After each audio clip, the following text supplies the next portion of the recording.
Baik, selamat sore Bapak Ibu semuanya. Shalom, terima kasih atas kebersamaan pada malam hari ini.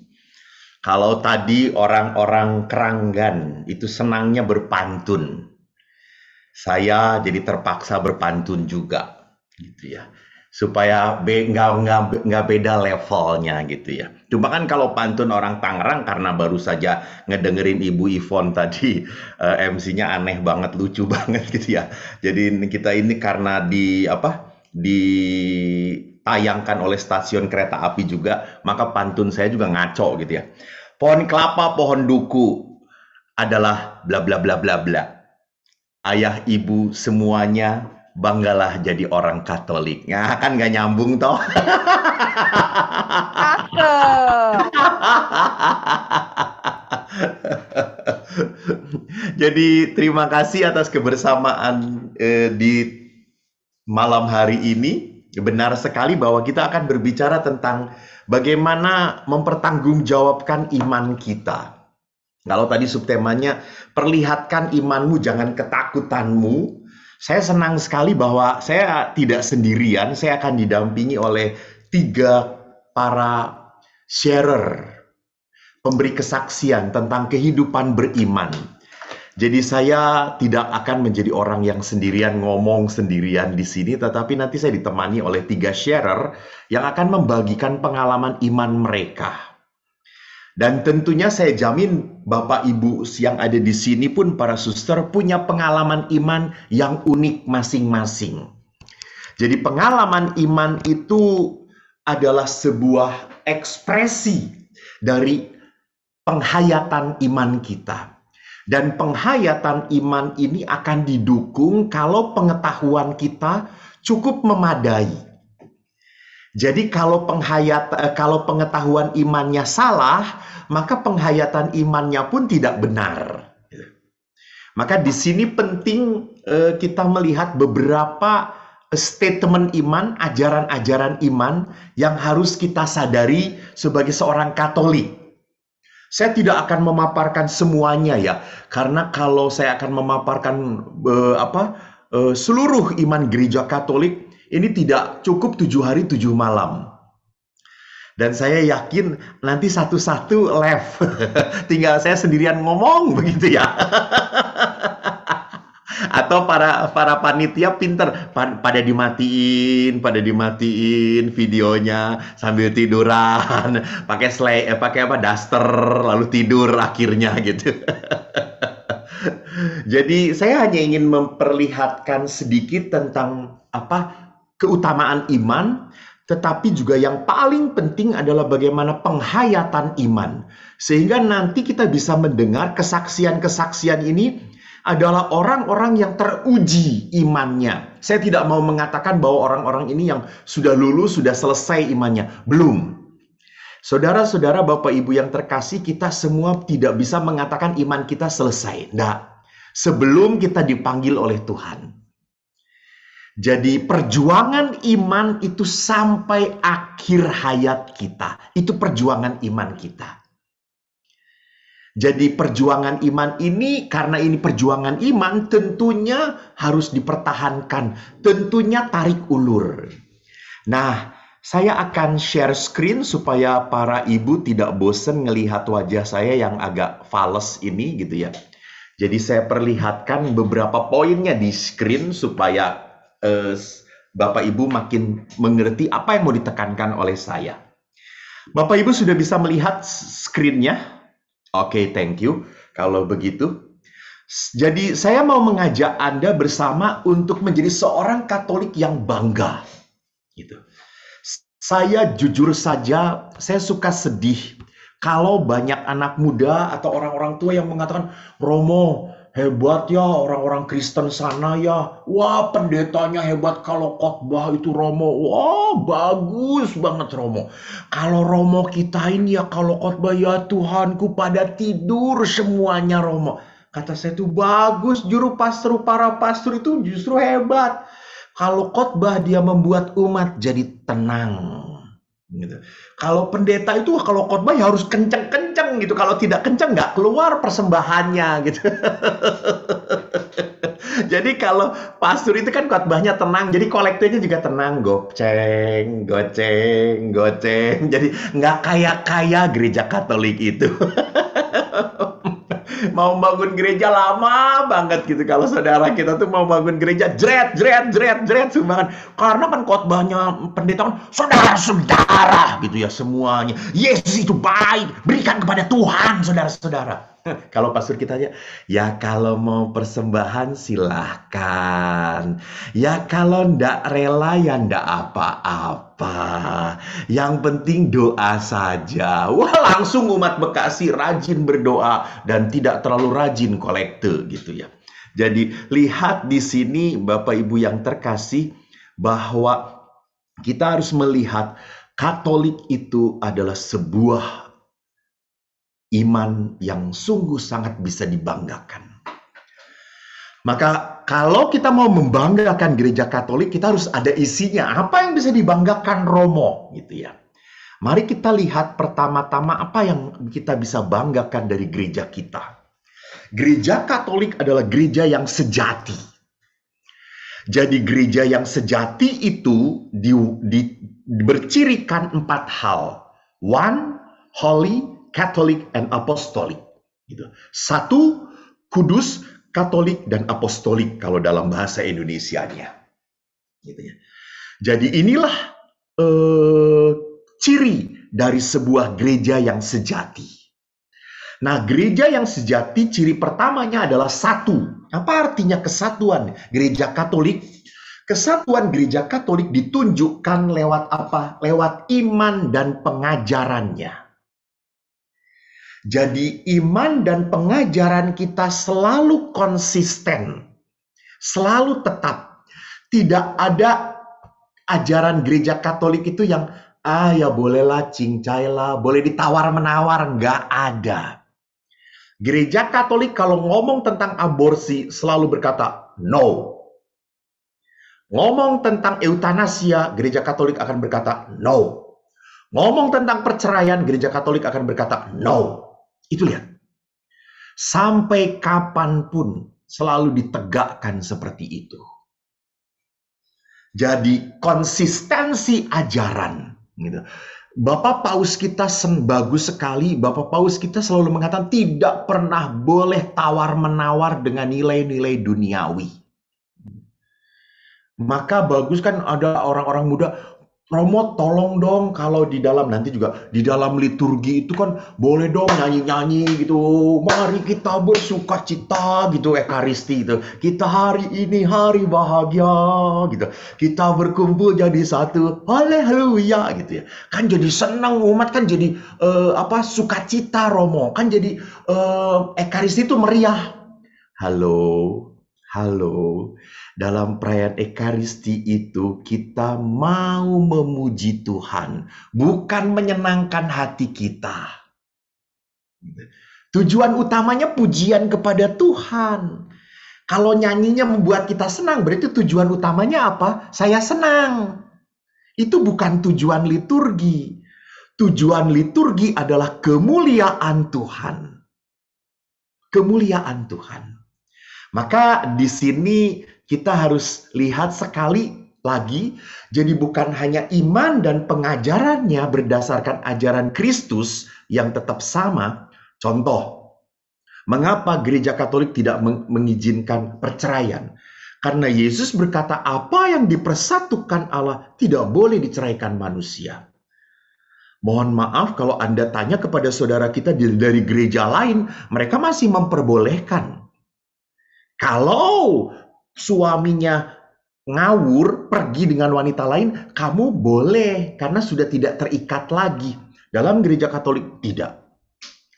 Liturgi dan sakramen selalu konsisten sama. Bagaimana liturgi itu urutannya begitu, dan sakramen pun 7 selalu berurutan dan semua harus dipersiapkan. Ini kesatuan. Dan yang terakhir, kesatuan yang paling harus kita banggakan adalah apa Bapak Ibu? Kesatuan pemimpin. Maka di dalam gereja Katolik itu kan kita selalu menjadikan Bunda Maria itu sebagai apa? Sebagai sosok teladan, Bunda Gereja. Kenapa? Karena Maria adalah wanita yang amat taat kepada Tuhan. Dan gereja Katolik bertahan beribu-ribu tahun karena apa? Karena ketaatan. Maka banyak orang-orang yang sempal membuat gereja-gereja kecil itu karena ketidaktaatan gitu. Nah, di sini karena ada beberapa tadi yang mengatakan, pastor dari tebing tinggi ya, dari Medan ya gitu. Ya, saya pernah bertugas kurang lebih 2 tahun, saya akhirnya ke sekarang di paroki Curug Santa Helena. Sewaktu saya di sana, saya ingat kami punya stasi cukup banyak. Jadi yang paling jauh itu dari rumah kami ke stasi 40 kilo. Saya selalu naik motor lewat pohon-pohon pinus. Saya sering kali prihatin gitu ya.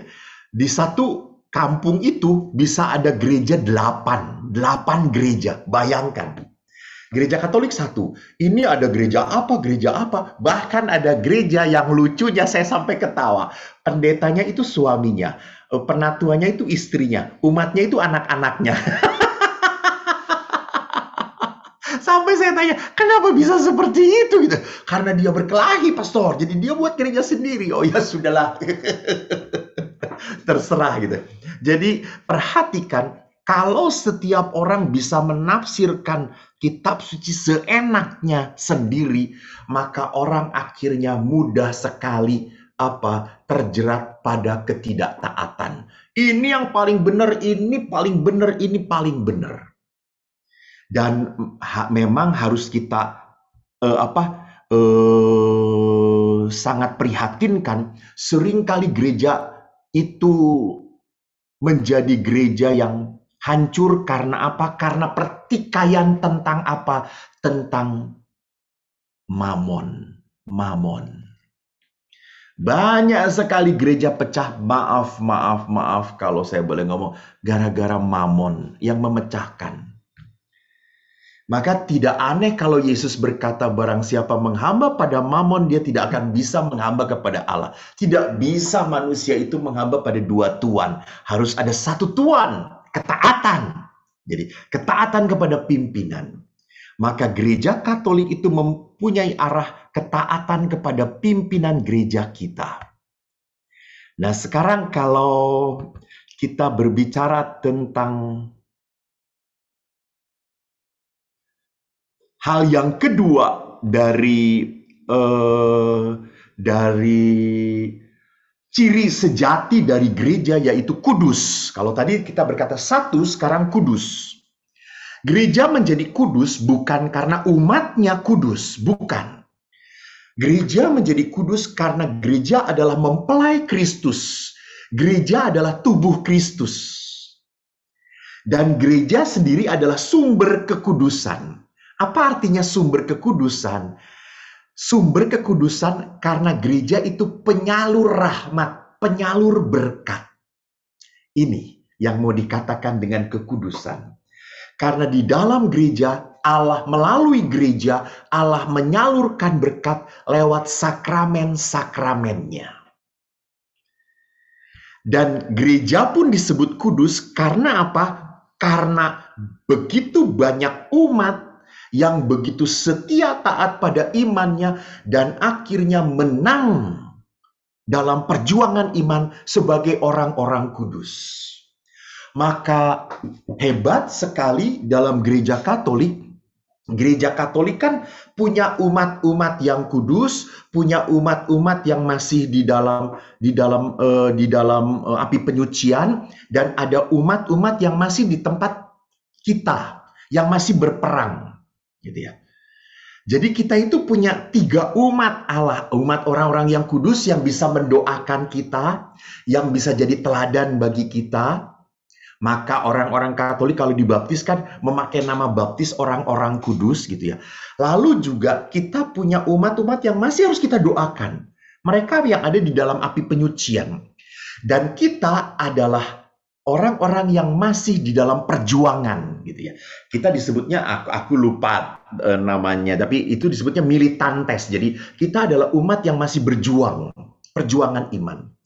Nah, jadi sekali lagi kalau kita berbicara tentang gereja yang kudus, itu gereja adalah sarana bagi Tuhan untuk menyalurkan berkat rahmat lewat sakramen-sakramen gereja.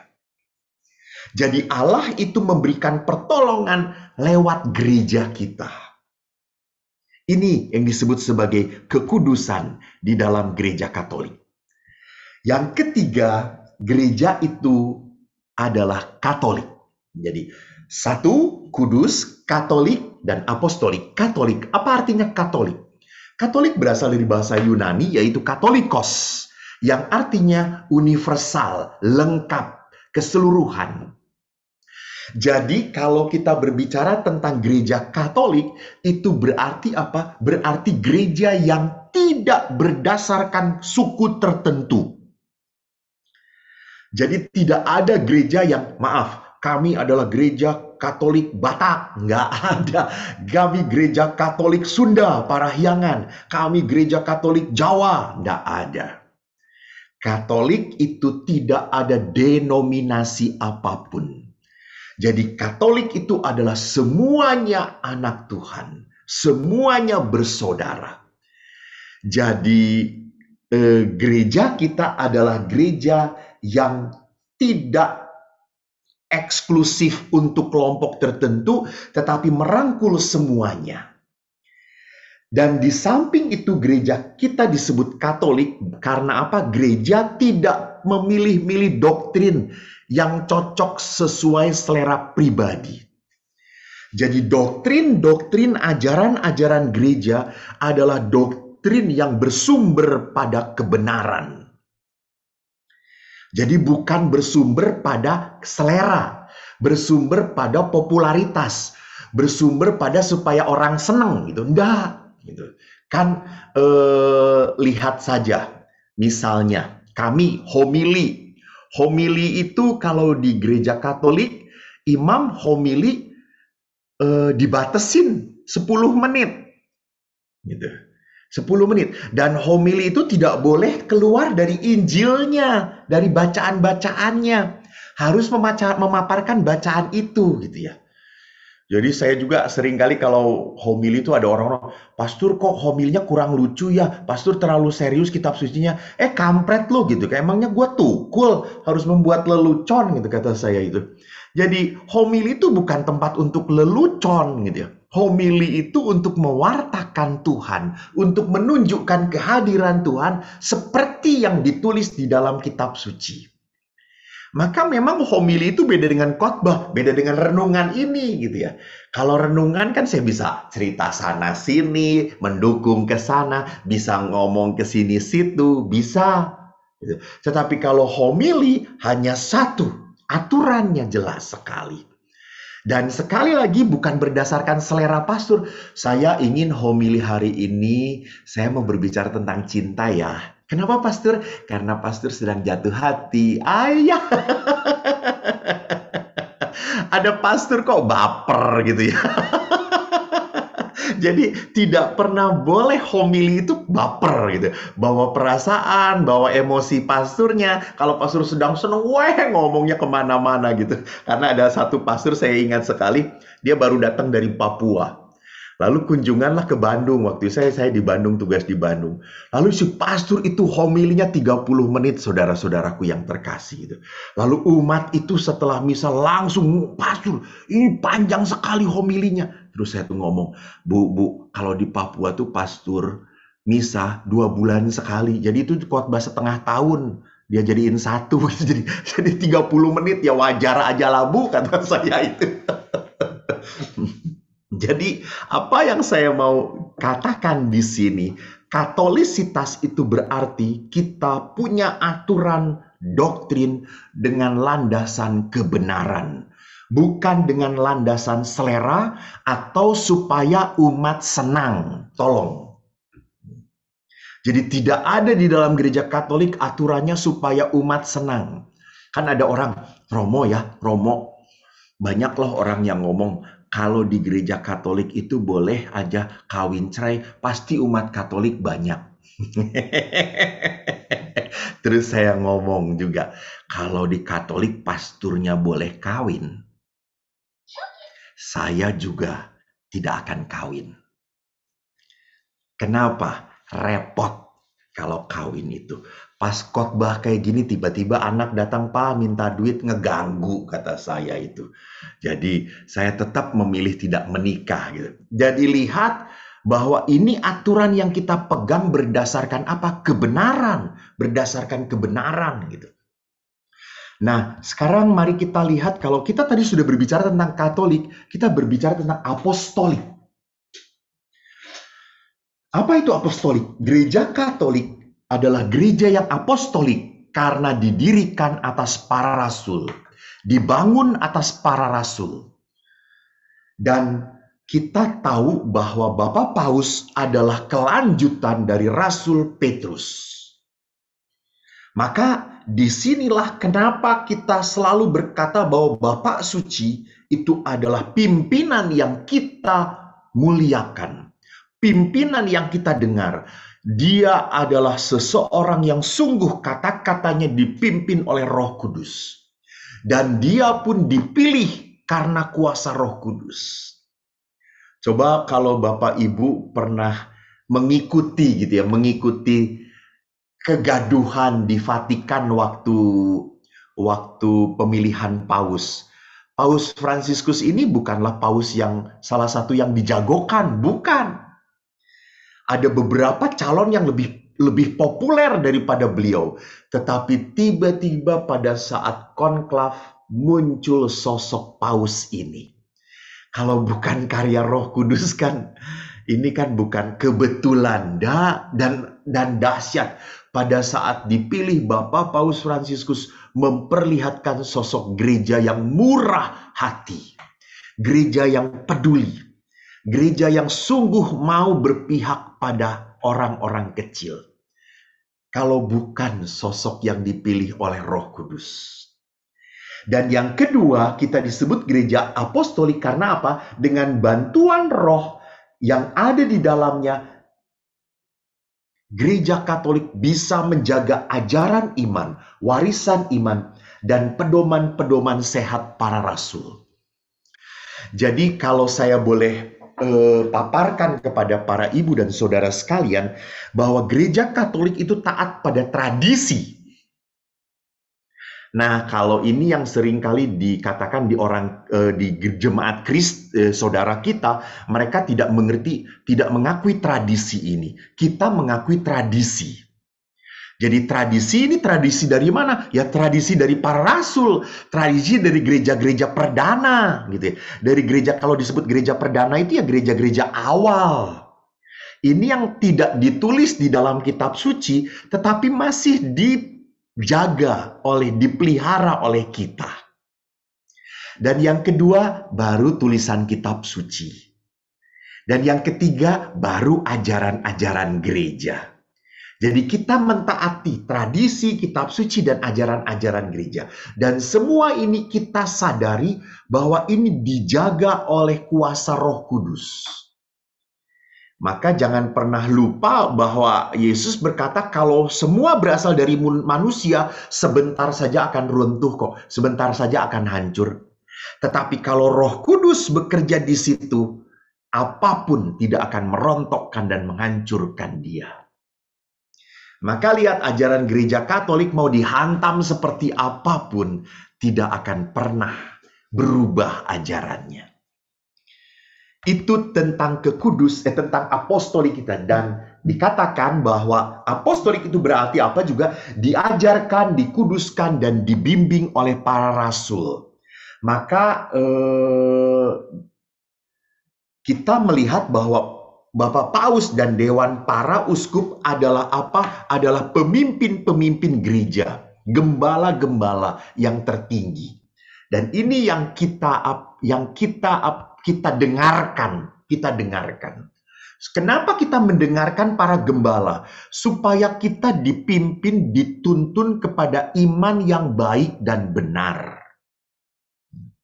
Jadi kita mendengarkan gembala bukan semata-mata gembala suci. Mohon maaf, tidak ya. Jadi kalau Anda tanya, apakah Pastor Eko suci? Jauh banget dari kesucian. Saya lebih yakin di sini banyak ibu-ibu WKRI dari Keranggan ini dekat dengan kesucian daripada saya. Lihat aja wajah-wajahnya, penuh dengan sukacita, tidak punya hutang sedikit pun gitu ya.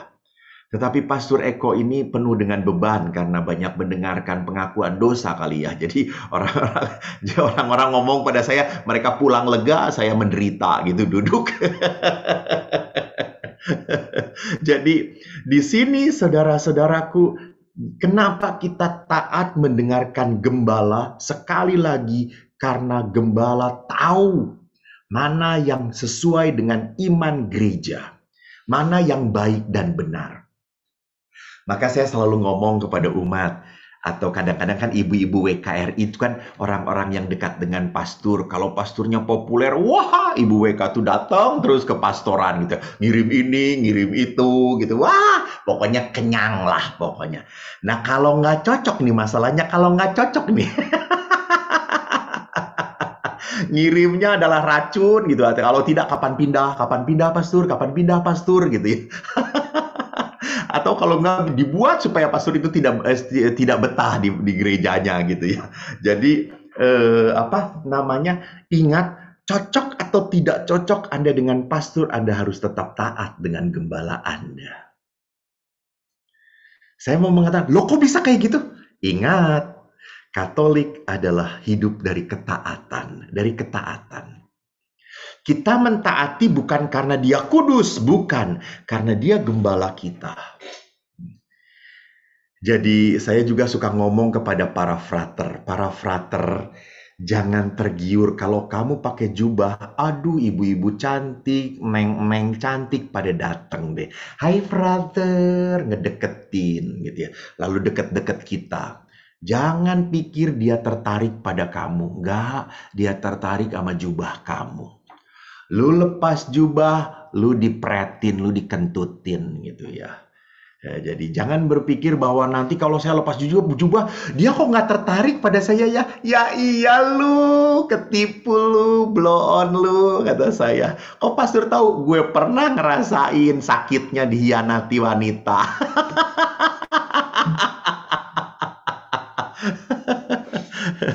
Jadi perhatikan di sini bahwa saya mau menekankan kesetiaan, ketaatan. Jadi inilah yang harus kita pegang di dalam iman kita. Ini 4 hal yang ingin saya paparkan, ini yang kita bisa banggakan sebagai seorang Katolik bahwa iman kita adalah iman yang satu, kudus, Katolik, dan apostolik. Dan ini semua keutamaan-keutamaan ini, kesejatian ini melahirkan begitu banyak keutamaan iman. Maka sekarang kalau kita berbicara tentang iman yang bertahan, itu seperti apa? Iman yang teruji itu seperti apa? Gitu. Jadi saya tidak mau bahwa sore hari ini kita memberikan pelajaran iman. Ini kan bukan pelajaran agama gitu ya. Saya mau berbagi bagaimana sih iman yang bisa mengalahkan dunia itu. Apalagi dunia kita sekarang ini sedang dilanda kelelahan, kekhawatiran, kecemasan, kebingungan. Ingat, pandemi ini menghancurkan ekonomi, menghancurkan hidup bersosialisasi, bahkan menghancurkan kesukaan kita untuk berdevosi, menghadiri ke gereja. Religiositas kita pun dibatasin. Tidak jarang umat yang banyak yang mengeluh, pastor, pendapatan berkurang, pengeluaran tetap banyak. Maka kami akhirnya harus mencoba memanage seirit-irit mungkin gitu ya. Saya terbayang kalau waktu saya kecil, pandemi ini terjadi waktu saya kecil, saya yakin saya akan busung lapar kali ya gitu ya. Awang waktu itu apa namanya normal saja, kami makannya cuma dengan kerupuk kecap, kerupuk kecap, kerupuk kecap, kecap kerupuk tambah tempe. Udah itu doang. Sebulan sekali daging, itu pun kalau ada tambahan dari tentara gitu ya. Kalau ada masukan tambahan dari tentara, cuma itu doang. Tapi lihat pandemi ini membuat orang akhirnya harus menjaga semua. Ada beberapa usaha yang rontok. Saya sedih kemarin mendengarkan seseorang yang kerja di salon, tukang potong, bapak-bapak, "Pak, gimana?" "Ah, Romo, sekarang sudah tidak kerja lagi. Salon tutup, yang cukur juga pada takut. Sekarang mereka cukur sendiri, Romo," gitu. "Lalu gimana, Pak?" "Ya, saya usaha-usaha apa aja lah, jadi gojek lah, antar makanan sana sini. Yang penting istri dan anak-anak nggak kelaparan, Romo." Wah, dahsyat, kata saya. Sosial, bagaimana sekarang kita ke gereja kemana-mana harus pakai masker. Mungkin bagi ibu-ibu menyenangkan karena sudah tidak perlu pakai lipstik lagi, kecuali pertemuan Zoom. Saya juga kaget ibu-ibu WKRI Zoom ini pakai lipstik semuanya. Ibu Ivon pakai lipstik lah, tebal-tebal lah, biasa juga kagak gitu ya. Jadi sekarang itu langsung ngemodal pakai lipstik karena mau jadi MC ya Ibu Ivon ya. Pakai ke salon lah. Ini diwarnain rambutnya atau efek pencahayaan pakai obor ya? Yang lain pakai lampu biar ibu natural pakai obor. Jadi saya juga kemarin harus misa itu kan Anda tahu tuh harus pakai masker gitu. Ketemu dengan umat yang biasanya bisa salaman, bisa memegang, bisa menyentuh anak-anak, bisa berteriak, mendengarkan anak-anak teriak. Gereja tidak seperti itu lagi. Gereja itu datang pakai protokol, tiba-tiba dalam waktu 5 menit, hilang aja umat. Kita sendirian lagi di gereja gitu ya. Ya Tuhanku Yesus gitu. Banyak orang, aduh Romo, saya ingin banget ke gereja lagi gitu ya. Lihatlah bahwa sosialisasi kita dibatasin semuanya. Dan pertanyaannya adalah, saya ingat apa yang dikatakan oleh Bapak Paus. Pandemi ini adalah ujian bagi kita semua. Nanti setelah pandemi ini, apakah kita menjadi pribadi yang sangat egois? Atau setelah pandemi, kita menjadi pribadi yang tetap penuh belas kasih? Ada loh yang karena pandemi ini, gua aja masih kurang, ngapain harus nolong orang lain? Ngapain harus ngebantu tetangga yang kena COVID, isolasi mandiri? Biarkan kan pemerintah juga ngomong akan diurus oleh pemerintah. Biarin aja pemerintah yang ngurus, nggak perlu kita. Kan pemerintah sudah janji tuh, Jokowi udah janji tuh mau ngurus, biarin Jokowi yang ngurus gitu ya. Malah orang yang nyumbang malah dimarahin. Ibu ini nggak ngikutin gitu ya, malah dimarahin. Gitu. Orang yang pelit akan kelihatan menjadi semakin pelit selama pandemi ini.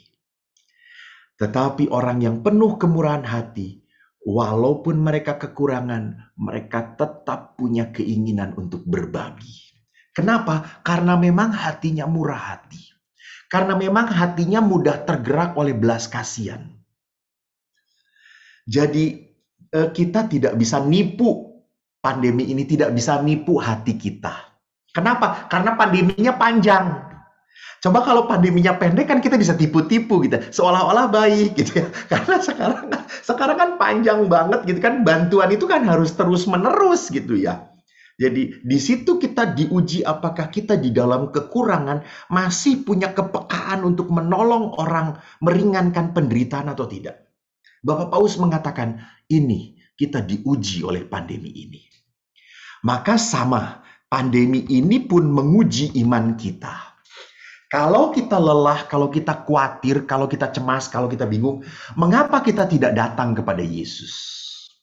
Jangan pernah lupa di dalam Injil Matius bab 11 ayat 28 sampai 30, Yesus berkata, "Marilah kepadaku semua yang letih lesu dan berbeban berat, aku akan memberi kelegaan kepadamu. Pikulah kuk yang kupasang dan belajarlah padaku, karena aku lemah lembut dan rendah hati." dan jiwamu akan mendapat ketenangan, sebab kuk yang kupasang itu enak dan bebanku pun ringan. Saya ingin menegaskan kalimat pertama, marilah kepadaku. Come to me. Itu adalah sebuah undangan. Pertanyaannya, saya siap menerima datang kepada Yesus atau tidak? Saya percaya nggak bahwa Tuhan itu memberikan kelegaan, memberikan penghiburan. Tuhan itu adalah tempat istirahat bagi saya. Tuhan itu sumber kekuatan bagi saya. Percaya atau tidak? Atau jangan-jangan kita terlalu percaya pada usaha kita. Lu kalau kagak usaha, lu nggak akan pernah dapat tenang. Lu harus usaha. Kita tidak pernah bisa menempatkan aspek Tuhan di dalam perjalanan usaha kita.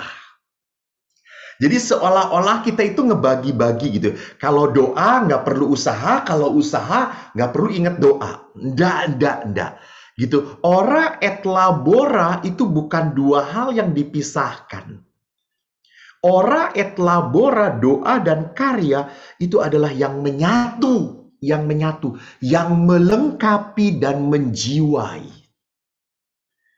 Maka marilah kepadaku, aku akan memberikan kelegaan. Itu bukan berarti bahwa kamu diam saja. Kamu nggak perlu usaha. Ya nggak mungkin. Ada seorang gadis yang dulu sebelum pandemi ngeluh pada saya, Romo, saya itu sudah doa terus, Romo. Doanya apa, Mbak? Saya tuh minta jodoh, Romo, saya minta diberikan jodoh oleh Tuhan. Terus saya tuh ngomong, Mbak tuh sering keluar atau enggak? Enggak, di rumah terus. Ya kalau gitu nanti jodohnya cecak, Mbak, kata saya tuh. Atau tikus gitu ya. Oh, enggak keluar, gimana mungkin diberi jodoh oleh Tuhan gitu. Kan jodoh di tangan Tuhan. Nanti Tuhan bawa tiba-tiba pakai paket ojol. Maaf, saya dari Gojek, mau ngapa? Ngirimin jodoh gitu ya.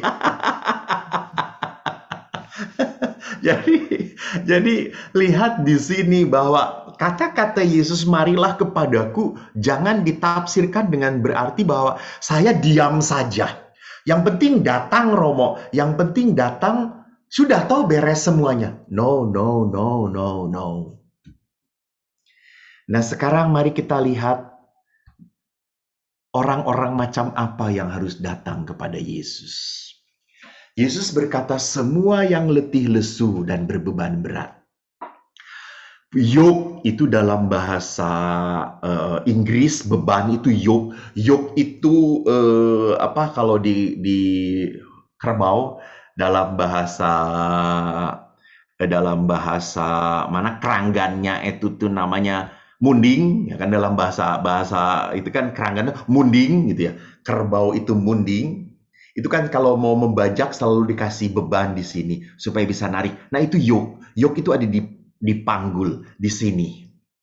Nah, orang yang berbeban adalah orang-orang yang apa?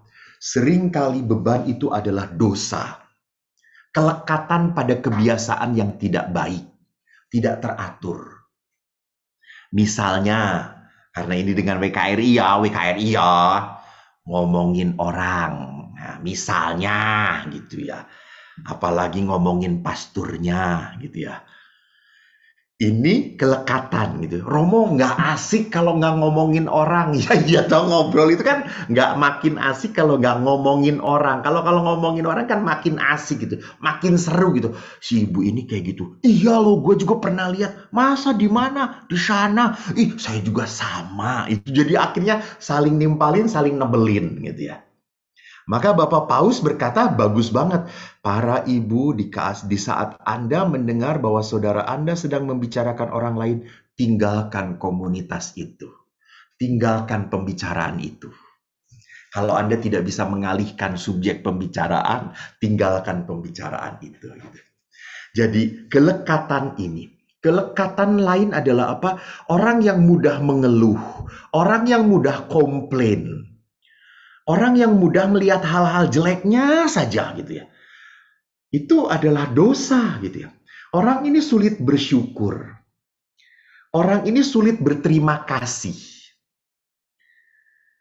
Dosa lain pun adalah apa? Ketagihan nonton drama Korea. Kalau lihat ibu-ibu tuh ya, kalau lihat drama Korea sampai merem-melek, nangis, tiba-tiba ketawa sendiri gitu ya. Jam 9, jam 10 masih kenapa mah? Enggak. Udah, ini urusan perempuan gitu ya. Gitu ya. Jadi lihat di sini bahwa ketagihan yang membuat kita lupa tanggung jawab kita itu pun dosa. Bahkan memegang handphone pun bisa menjadi dosa pada saat kita lekat. Jadi dosa itu apa? Kelekatan. Tidak bisa kita lepaskan. Kan ingat waktu sebelum pandemi, Anda mau ke gereja, kalau lupa bawa handphone, balik lagi toh ke rumah. Coba kalau nggak lupa nggak bawa kitab suci, nggak akan balik lagi. Lalu Anda ngomong, kan kitab sucinya ada di handphone. Alah, kampret lu, kata saya itu. Selalu aja ngeles, kata saya. Jadi kelekatan itu adalah sesuatu yang apa? Sesuatu yang membuat kita melihat bahwa itu sumber kebahagiaan saya. Itu sumber kesenangan saya. Ingat, bagi kita sebagai orang Katolik, sumber sukacita hanya satu-satunya Tuhan. Bukan kelekatan kita. Yang kedua adalah menanggung penyakit yang mematikan. Orang penyakit yang menahun, penyakit yang yang membuat kita tidak bisa apa-apa gitu. Ketiga juga orang mengalami pelecehan, kekerasan di dalam rumah tangga, pengkhianatan di dalam rumah tangga. Juga orang yang berbeban adalah orang yang mempunyai ketakutan, kecemasan akan masa depan. Jadi ini hal-hal yang selalu membuat kita berbeban, selalu membuat kita menderita. Dan kalau kita menderita, kita selalu bertanya, Tuhan, kenapa saya menderita? Apa salah saya? Dan akhirnya Yesus, mari kita berkata, aku akan memberikan kelegaan kepadamu. Bahwa Yesus itu menjanjikan apa? Yesus itu menjanjikan kasih, penyembuhan, dan damai. Dan nggak komplit banget. Jadi di dalam Tuhan itu ada kekumplitan secara hati, emosional, secara fisik, kesembuhan, dan juga secara rohaniah, kedamaian. Ini komplit sekali yang dijanjikan oleh Tuhan. Hanya masalahnya adalah apakah kita mau merasakan kasih, kesembuhan, dan damai dari Tuhan. Nah, Bapak Ibu yang terkasih, saya punya teman sharer yang sungguh indah. Saya baca kesaksiannya, seorang bapak bernama Bapak Alexander Dian. Pada saat pandemi COVID-19 ini, Bapak menghadapi penyakit ini. Dan penyakit ini sungguh hampir merenggut entah itu nyawa, entah itu harapan, entah itu hidup Bapak Dian. Lebih baik Bapak Dian sendiri yang akan men-sharingkan kesaksiannya. Bapak Alexander Dian, saya persilahkan untuk berbagi dengan kami. Baik, terima kasih Romo Eko. G. Sebelum saya buka, mungkin tadi ada dari Romo mengenai kisah-kisah yang teruji imannya ya. Ini di sebelah saya kebetulan ada istri saya, mau itu sampai ketawa-ketawa. Saya nggak tahu, nanti mungkin malam itu saya dibully mungkin kayaknya. Malam misalnya karena yang sudah teruji imannya katanya. Baik, mungkin saya sharing di sini, saya coba tampilkan. Sudah, Pak.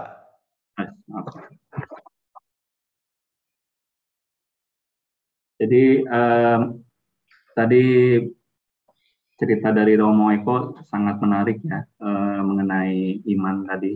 Dan memang pada saat bulan Januari tahun ini, tahun 2021 ini memang saya termasuk yang diuji dengan terkena positif COVID-19. Jadi saya coba ceritakannya tidak secara detail, secara penyakitnya bagaimana, lalu asal muasalnya semacam apa. Karena kalau dilihat sekarang mungkin momennya itu mungkin sudah turun ya saat ini.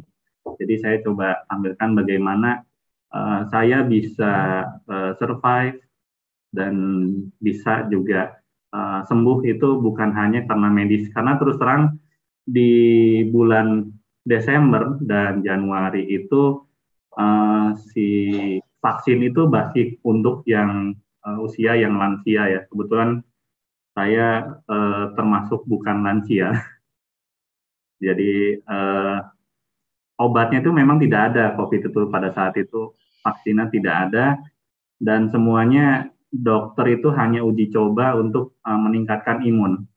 Jadi obatnya yang saya diberikan oleh dokter pun itu notabene-nya obat anti radang. Mungkin Bapak Ibu ada yang background-nya dokter itu mengenal obatnya Actemra, itu obat anti radang yang bisa menaikkan imun dengan caranya mengelabui badai sitokin. Jadi badai sitokin itu kondisi di mana si badan kita betul-betul drop sehingga si imun sendiri pun tidak bisa menolong, sehingga sel-sel tubuh kita itu akan bunuh diri. Jadi dia untuk mekanismenya ketika si antibodi sudah tidak bisa mengenali, dia akan bunuh diri sehingga si penyakit atau si virus yang lain pun tidak bisa menyebar. Jadi kondisi saya saat itu paru-paru sudah 70% oleh virus, jadi kesulitan untuk bernapas pasti, dan bisa dilihat di gambar juga saya memakai oksigen, tabung oksigen. Pada saat sebelum masuk rumah sakit itu saya kondisinya dengan kondisi saturasi itu dengan oksigen itu 91, jadi sudah paling pol itu 91, tapi ketika dilepas itu di 88 angkanya. Jadi diputuskan malam-malam itu juga masuk ke rumah sakit, dan tentunya juga tidak mudah masuk ke rumah sakit itu, datang ke rumah sakit itu sampai mohon-mohon 4 rumah sakit selalu ditolak. Mungkin kalau ceritanya bulan Juli kemarin kan lebih parah lagi ya. Nah, di situ saya masuk ke rumah sakit itu, kalau Bapak Ibu ada yang mengenal daerah Jakarta Utara, itu ada namanya Rumah Sakit Puri Medika. Puri Medika. Nah, di rumah sakit itu letaknya di pasar-pasar gitu, pasar tradisional ya. Jadi kalau mobil tuh lewat mungkin harus salah satu harus mengalah gitu kan. Jadi bukan rumah sakit yang kelihatan megah di pinggir jalan terus bagus. Jadi tampak di depan aja saya udah, waktu itu saya dibawa pakai dengan itu udah sedikit pasrah gitu kan. Ini saya mau diapain sampai gimana? Terus sampai di akhirnya dibawa depan rumah sakit pun belum boleh masuk. Nah, di situ ada ibu-ibu di belakang saya, dia naik motor, diantar sama saudaranya, baru diletakin itu tiba-tiba berapa menit kemudian sudah meninggal. Itu pas betul di depan saya, muka saya, jadi bisa dibayangkan ketika saya sulit bernapas, tiba-tiba ada pasien datang gitu langsung meninggal, itu bisa jadi next-nya saya gitu. Itu betul-betul Tuhan menunjukkannya semacam itu. Nah, memang puji Tuhan di situ juga saya dirawat selama 8 hari, dan yang menjadi luar biasa itu kebetulan karena ruang isolasi perawatan COVID itu ada 2 pasien dalam satu ruangan. Dalam satu ruangan itu ada rekan saya, dia sampai dirawat 21 hari totalnya. Dan saya hanya dirawat 8 hari. Dan itu memang kesaksian yang mungkin tidak semua orang bisa alami. Cuman dari situ juga saya bisa melihat bahwa bagaimana ketika saat di rumah sakit itu, kalau mau lihat mungkin angka kesembuhannya kan cukup tinggi ya kalau COVID itu. Jadi kalau angka kematiannya tuh sekitar mungkin 3% atau sampai 6%-an lah angka kematiannya. Cuman ketika kita berbaring dan sulit bernafas itu, kita akan selalu berpikir kita masuk ke dalam sisi yang mana. Apa kita memang waktunya sudah dipanggil, atau kita sembuh. Itu kan cuma dua dadu yang kita bisa mainkan ketika saat dirawat. Nah, dari situ pun saya sempat menyalahkan. Jadi menjadi seorang Katolik itu memang tidak mudah. Jadi apalagi dengan hidup dengan di waktu yang saat ini yang COVID, yang memang semua orang bisa juga kena. Jadi kerjaannya satu hari itu saya pernah cuma menghitung kira-kira saya terkena di mana. Karena kan hitungannya 10 hari ya inkubasi, lalu kira-kira saya ketemu sama siapa saja. Itu kerjaannya sampai saya list dulu. Saya list kira-kira ini orang ini apakah kena juga, dia masuk rumah sakit kah, atau dia orang ini sudah sembuh atau bagaimana. Jadi saya kerjaannya menyalahkan ini siapa, saya kok bisa kena di mana gitu kan. Jadi ketika dari situ saya diingatkan sama Tuhan bahwa semuanya itu ya mungkin, karena kalau dilihat saya kebetulan waktu dirawat itu membaca satu buku, walaupun bukunya ini sebenarnya saya dapat referensi dari beberapa orang. Ini buku bagus sudah 6 juta eksemplar. Jadi ini karangan dari Viktor E. Frankl.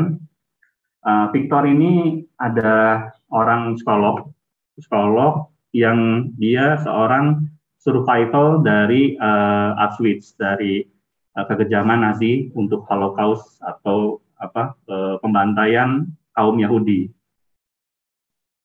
Jadi di buku ini saya tertarik sebenarnya karena pertama buku ini judulnya Man's Search for Meaning. Jadi bagaimana kita memaknai hidup. Di buku ini kita bisa lihat bahwa pengalaman hidup itu ada setiap orang itu unik. Melalui penderitaan, lalu karya, cinta seseorang akan merasa hidup bermakna dijalani.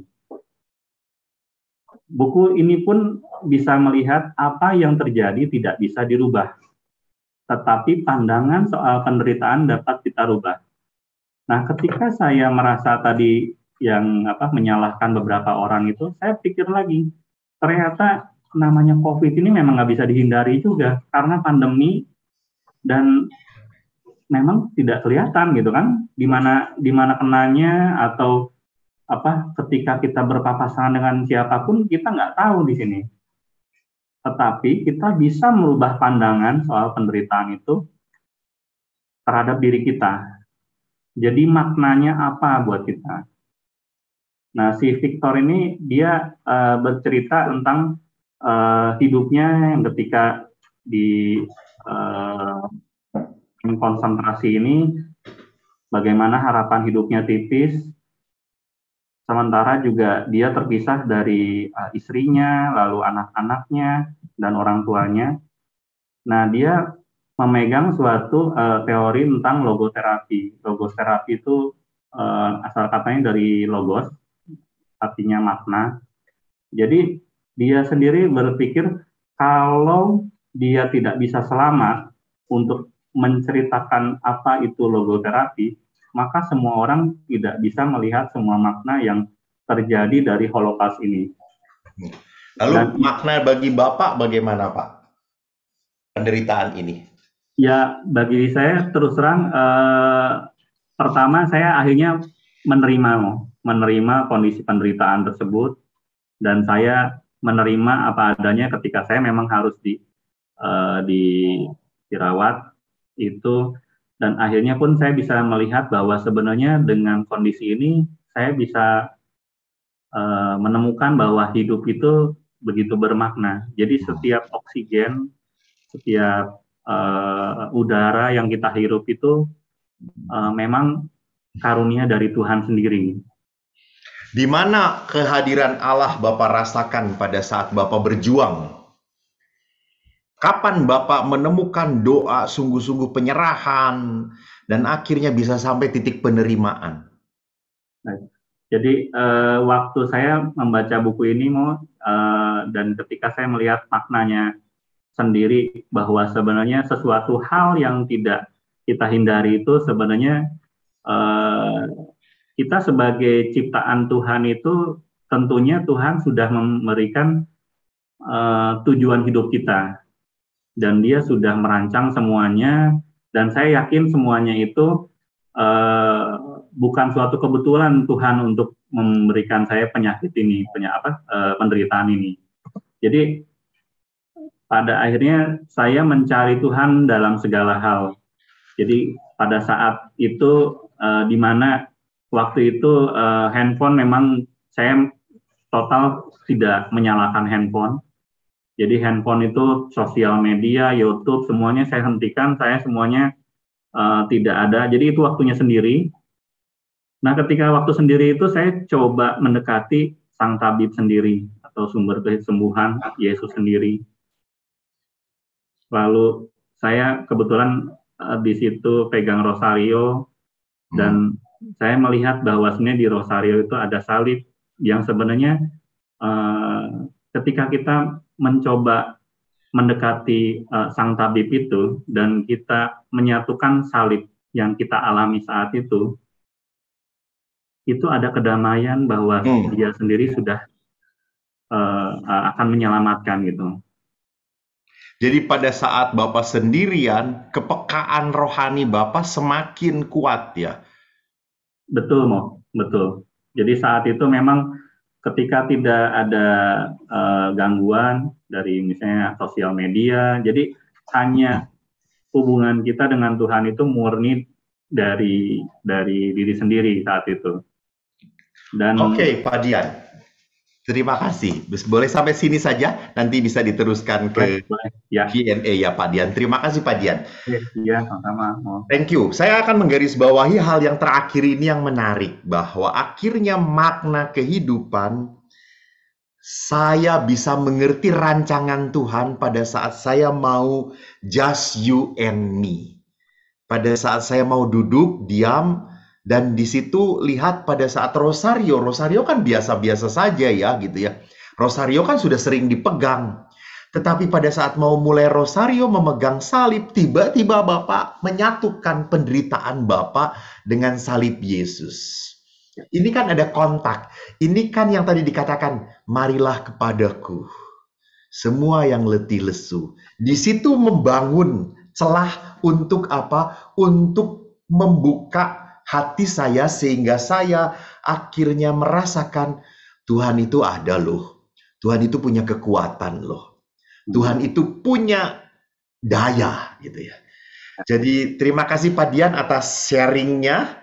Saya akan teruskan dan karena sesuai dengan apa yang dikatakan, yang disaringkan oleh Pak Dian, saya mau mengatakan bahwa intimitas dengan Allah itu penting. Kedekatan kita dengan Allah itu penting. Maka kalau tadi kita berkata, marilah datang kepadaku, bagaimana sih saya sebagai seorang Katolik bisa datang kepada Yesus? Jelas toh dalam Injil Yohanes Yesus berkata, akulah roti hidup. Barang siapa datang kepadaku, ia tidak akan lapar lagi. Barang siapa percaya kepadaku, ia tidak akan haus lagi. Bahkan di dalam Injil Yohanes dikatakan lagi, barang siapa makan dagingku dan minum darahku, ia mempunyai hidup yang kekal dan aku akan membangkitkan dia di akhir zaman. Sebab dagingku adalah benar-benar makanan dan darahku adalah benar-benar minuman. Barang siapa makan dagingku dan minum darahku, ia tinggal dalam aku dan aku dalam dia. Coba, kita sebagai orang Katolik merealisasikan kata-kata Yesus ini dalam sakramen apa? Ekaristi. Benar sekali, Bapak. Ekaristi. Dalam Ekaristi. Maka di dalam kanon dikatakan, hendaknya umat menjadikan Ekaristi sebagai sumber dan puncak kehidupan. Sumber itu artinya apa? Seperti mata air. Ekaristi itu adalah sumber berkat, sumber berkat. Sumber di mana Tuhan itu ingin memberkati kita. Dan Ekaristi itu adalah puncak. Kenapa puncak? Karena kita bisa menyentuh Kristus sungguh, memandang Kristus dalam tubuhnya yang nyata, yaitu apa? Hosti kudus. Jadi ini iman kita, keren. Ini yang seringkali membuat saya punya teman, mohon maaf ini hanya sharing saja ya, mohon maaf, jangan dianggap, jangan terlalu serius mendengarnya. Teman saya waktu mesdinar, dia waktu mesdinar juga suka ngaco gitu. Ngaconya apa? Kalau habis misa, dia selalu ngambil anggur, mencuri anggur yang bekas pastur, dia minum sendirian gitu ya. Dia tidak mau minum bagi-bagi dengan kita, dia sendirian. Pantesan rajin kata saya itu gitu. Dan dia bagian ngucurin anggur itu ke piala, dan dia pintar kalau ngucurin nggak semuanya, setengahnya gitu. Pintar sekali anak ini. Lalu saya masuk seminari, kita tidak pernah ketemu lagi. Ketemu-ketemu kita sudah besar, dan saya tanya, kamu katanya sudah tidak Katolik lagi? Iya, kok saya pindah jadi agama lain. Kenapa lu? Habis ngehamilin anak haji, kata dia tuh. Oh. Lalu gimana? Ya akhirnya saya berpindah iman. Oke, gitu ya. Terus dia mengatakan, tapi kok suatu saat itu saya selalu ingin loh kok punya keinginan untuk menyambut tubuh Kristus. Boleh nggak aku suatu saat nyambut tubuh Kristus? Kata saya, enggak boleh. Kamu kan teman saya kok. Enggak. Gua kasih persembahan banyak. Enggak. Sorry, gua nggak butuh persembahan, kata saya itu. Saya butuh keselamatan jiwa, gitu ya. Lu jiwa kamu sudah ngawur, kata saya. Lu bertobat dulu, lu pengakuan dulu, baru boleh menerima hosti kudus, kata saya. Tidak bisa icip-icip. Aduh, rindu banget. Itulah. Itu. Yang sering kali saya dengarkan dari kesaksian banyak orang yang pindah mengkhianati gereja Katolik. Mereka selalu mengatakan, kami merindukan perayaan Ekaristi lagi. Memang itu kekuatan kita. Di dalam iman kita bisa menyentuh Tuhan. Kita bisa menyantap Tuhan di dalam sakramen Ekaristi. Maka Ekaristi itu memulihkan semangat hidup beriman. Apakah demikian? Saya akan kutip apa yang dituliskan oleh uskup kita Ignatius Kardinal Suharyo. Beliau membuat sebuah buku yang menarik tentang perayaan Ekaristi. Beliau berkata begini, di dalam perayaan Ekaristi, Allah yang berprakarsa untuk mengundang kita. Karena Allah yang menjadi tuan rumah bagi perayaan perjamuan dan kurban. Jadi tolong ya ibu-ibu WKRI, bertobatlah ya. Kalau ibu berkata bahwa, aduh perayaan Ekaristi itu kok saya nggak rindu ya, kok saya nggak terlalu suka ya dengan perayaan Ekaristi. Bu, kalau Anda tidak rindu perayaan Ekaristi, enggak apa-apa. Tapi Tuhan rindu bertemu ibu. Tuhan rindu untuk memberi makan ibu. Masa diberi makan oleh Tuhan enggak mau? Kalau diberi makan oleh orang Korea itu pasti mau. Aneh toh ibu-ibu ini gitu ya. Jadi lihat di sini kita harus punya konsep bahwa perayaan Ekaristi itu bukan kewajiban, bukan. Walaupun ditulis dalam 5 perintah gereja sebagai kewajiban betul, tetapi lihatlah bahwa di dalam perayaan Ekaristi Allah mengundang kita. Please. Kalau diundang Tuhan bersyukurlah sebelum Anda dipanggil Tuhan. Kalau udah dipanggil Tuhan tuh definitif gitu ya. Tadi Pak Dian juga berpikir toh, bawahnya belakangnya dia tiba-tiba ibu-ibu dipanggil Tuhan. Ya Tuhan belok gitu, mau kenanya Pak Dian, tiba-tiba kenanya ke ibu belakang itu gitu. Haleluya, nggak kena gue gitu. Atau jangan-jangan Pak Dian pada saat itu sedang budak gitu, jadi nggak dengar dipanggil Tuhan. Hei Dian. Jadi si ibu itu yang kena malah gitu ya. Jadi kalau diundang Tuhan, bersyukurlah sebelum engkau dipanggil oleh Tuhan gitu. Jadi ini konsep yang harus kita perbaharui dalam perayaan Ekaristi. Perayaan Ekaristi itu adalah undangan dari Tuhan. Karena apa? Karena Tuhan ingin memberi makan pada kita. Yang kedua, Monsinyur Ignatius Kardinal Suharyo berkata, Allah menyucikan persembahan kita. Dan bahkan di dalam Ekaristi Allah sendiri menyiapkan santapan rohani. Maka di dalam perayaan Ekaristi seringkali kita mempersembahkan doa-doa kita, permohonan kita, hidup kita persembahkan. Dan Allah menyatukan persembahan kita dengan persembahan Yesus di altar. Supaya apa? Supaya kita ingat. Kan kalau nggak tahu ya, kalau orang normal, kalau ibu-ibu WK itu normal atau tidak, saya nggak tahu. Kalau orang normal itu kan kalau memohon pasti yang terbaik untuk dirinya sendiri gitu ya. Mungkin kalau ibu WK kan memohonnya untuk penderitaan, karena ibu WK kan setia mengikuti Yesus kan. Senangnya salib, salib terus gitu ya. Jadi senangnya penderitaan, penderitaan. Kalau tidak menderita tuh aneh gitu ibu WK tuh. Jadi umumnya kalau orang memohon itu selalu yang terbaik, yang ingin untuk menyenangkan. Untuk membuat hidup saya bahagia, untuk membuat hidup lancar lah gitu. Nah, bagaimana kita mempersembahkan itu di altar Tuhan? Kita akhirnya dibuat terbuka bahwa Yesus pun lancar menyelamatkan manusia di dalam penderitaan. Maka di sini kita sebagai orang Katolik pun, kalau kita mau mengikuti Tuhan dan mau mengikuti pilihan yang kita inginkan, kita harus melalui penderitaan. Tidak ada yang diberikan begitu saja. Harus ada penderitaan yang dilalui. Tadi Pak Dian akhirnya sampai kepada kedekatan dengan Tuhan pada saat ia harus terkena COVID. Dan pada saat ia menutup seluruh sosial media, seluruh perhubungan, dan dia punya waktu untuk dengan Tuhan, dia baru bisa mengalami Tuhan, merasakan kuasa Allah, merasakan sengatannya Tuhan. Jadi di sini kita harus sadar bahwa persembahan di dalam perayaan Ekaristi ini pun disatukan. Maka disebutkan bahwa Allah yang sudah juga menyediakan berkat bagi kita. Jadi tadi, kalau Allah sudah mengundang, Allah itu sudah siap untuk memberkati kita, masa kita menolak untuk pergi ke Ekaristi? Maka sebagai seorang beriman, kita harus menjadi pribadi yang mempertahankan iman kita. Nah, bagaimana kita bisa mempertahankan iman kita di dalam kehidupan? Bagaimana kita bisa mempertahankan keutamaan kita, kesetiaan kita di dalam kehidupan? Kita akan mendengarkan kesaksian yang kedua. Kesaksian kedua menarik juga.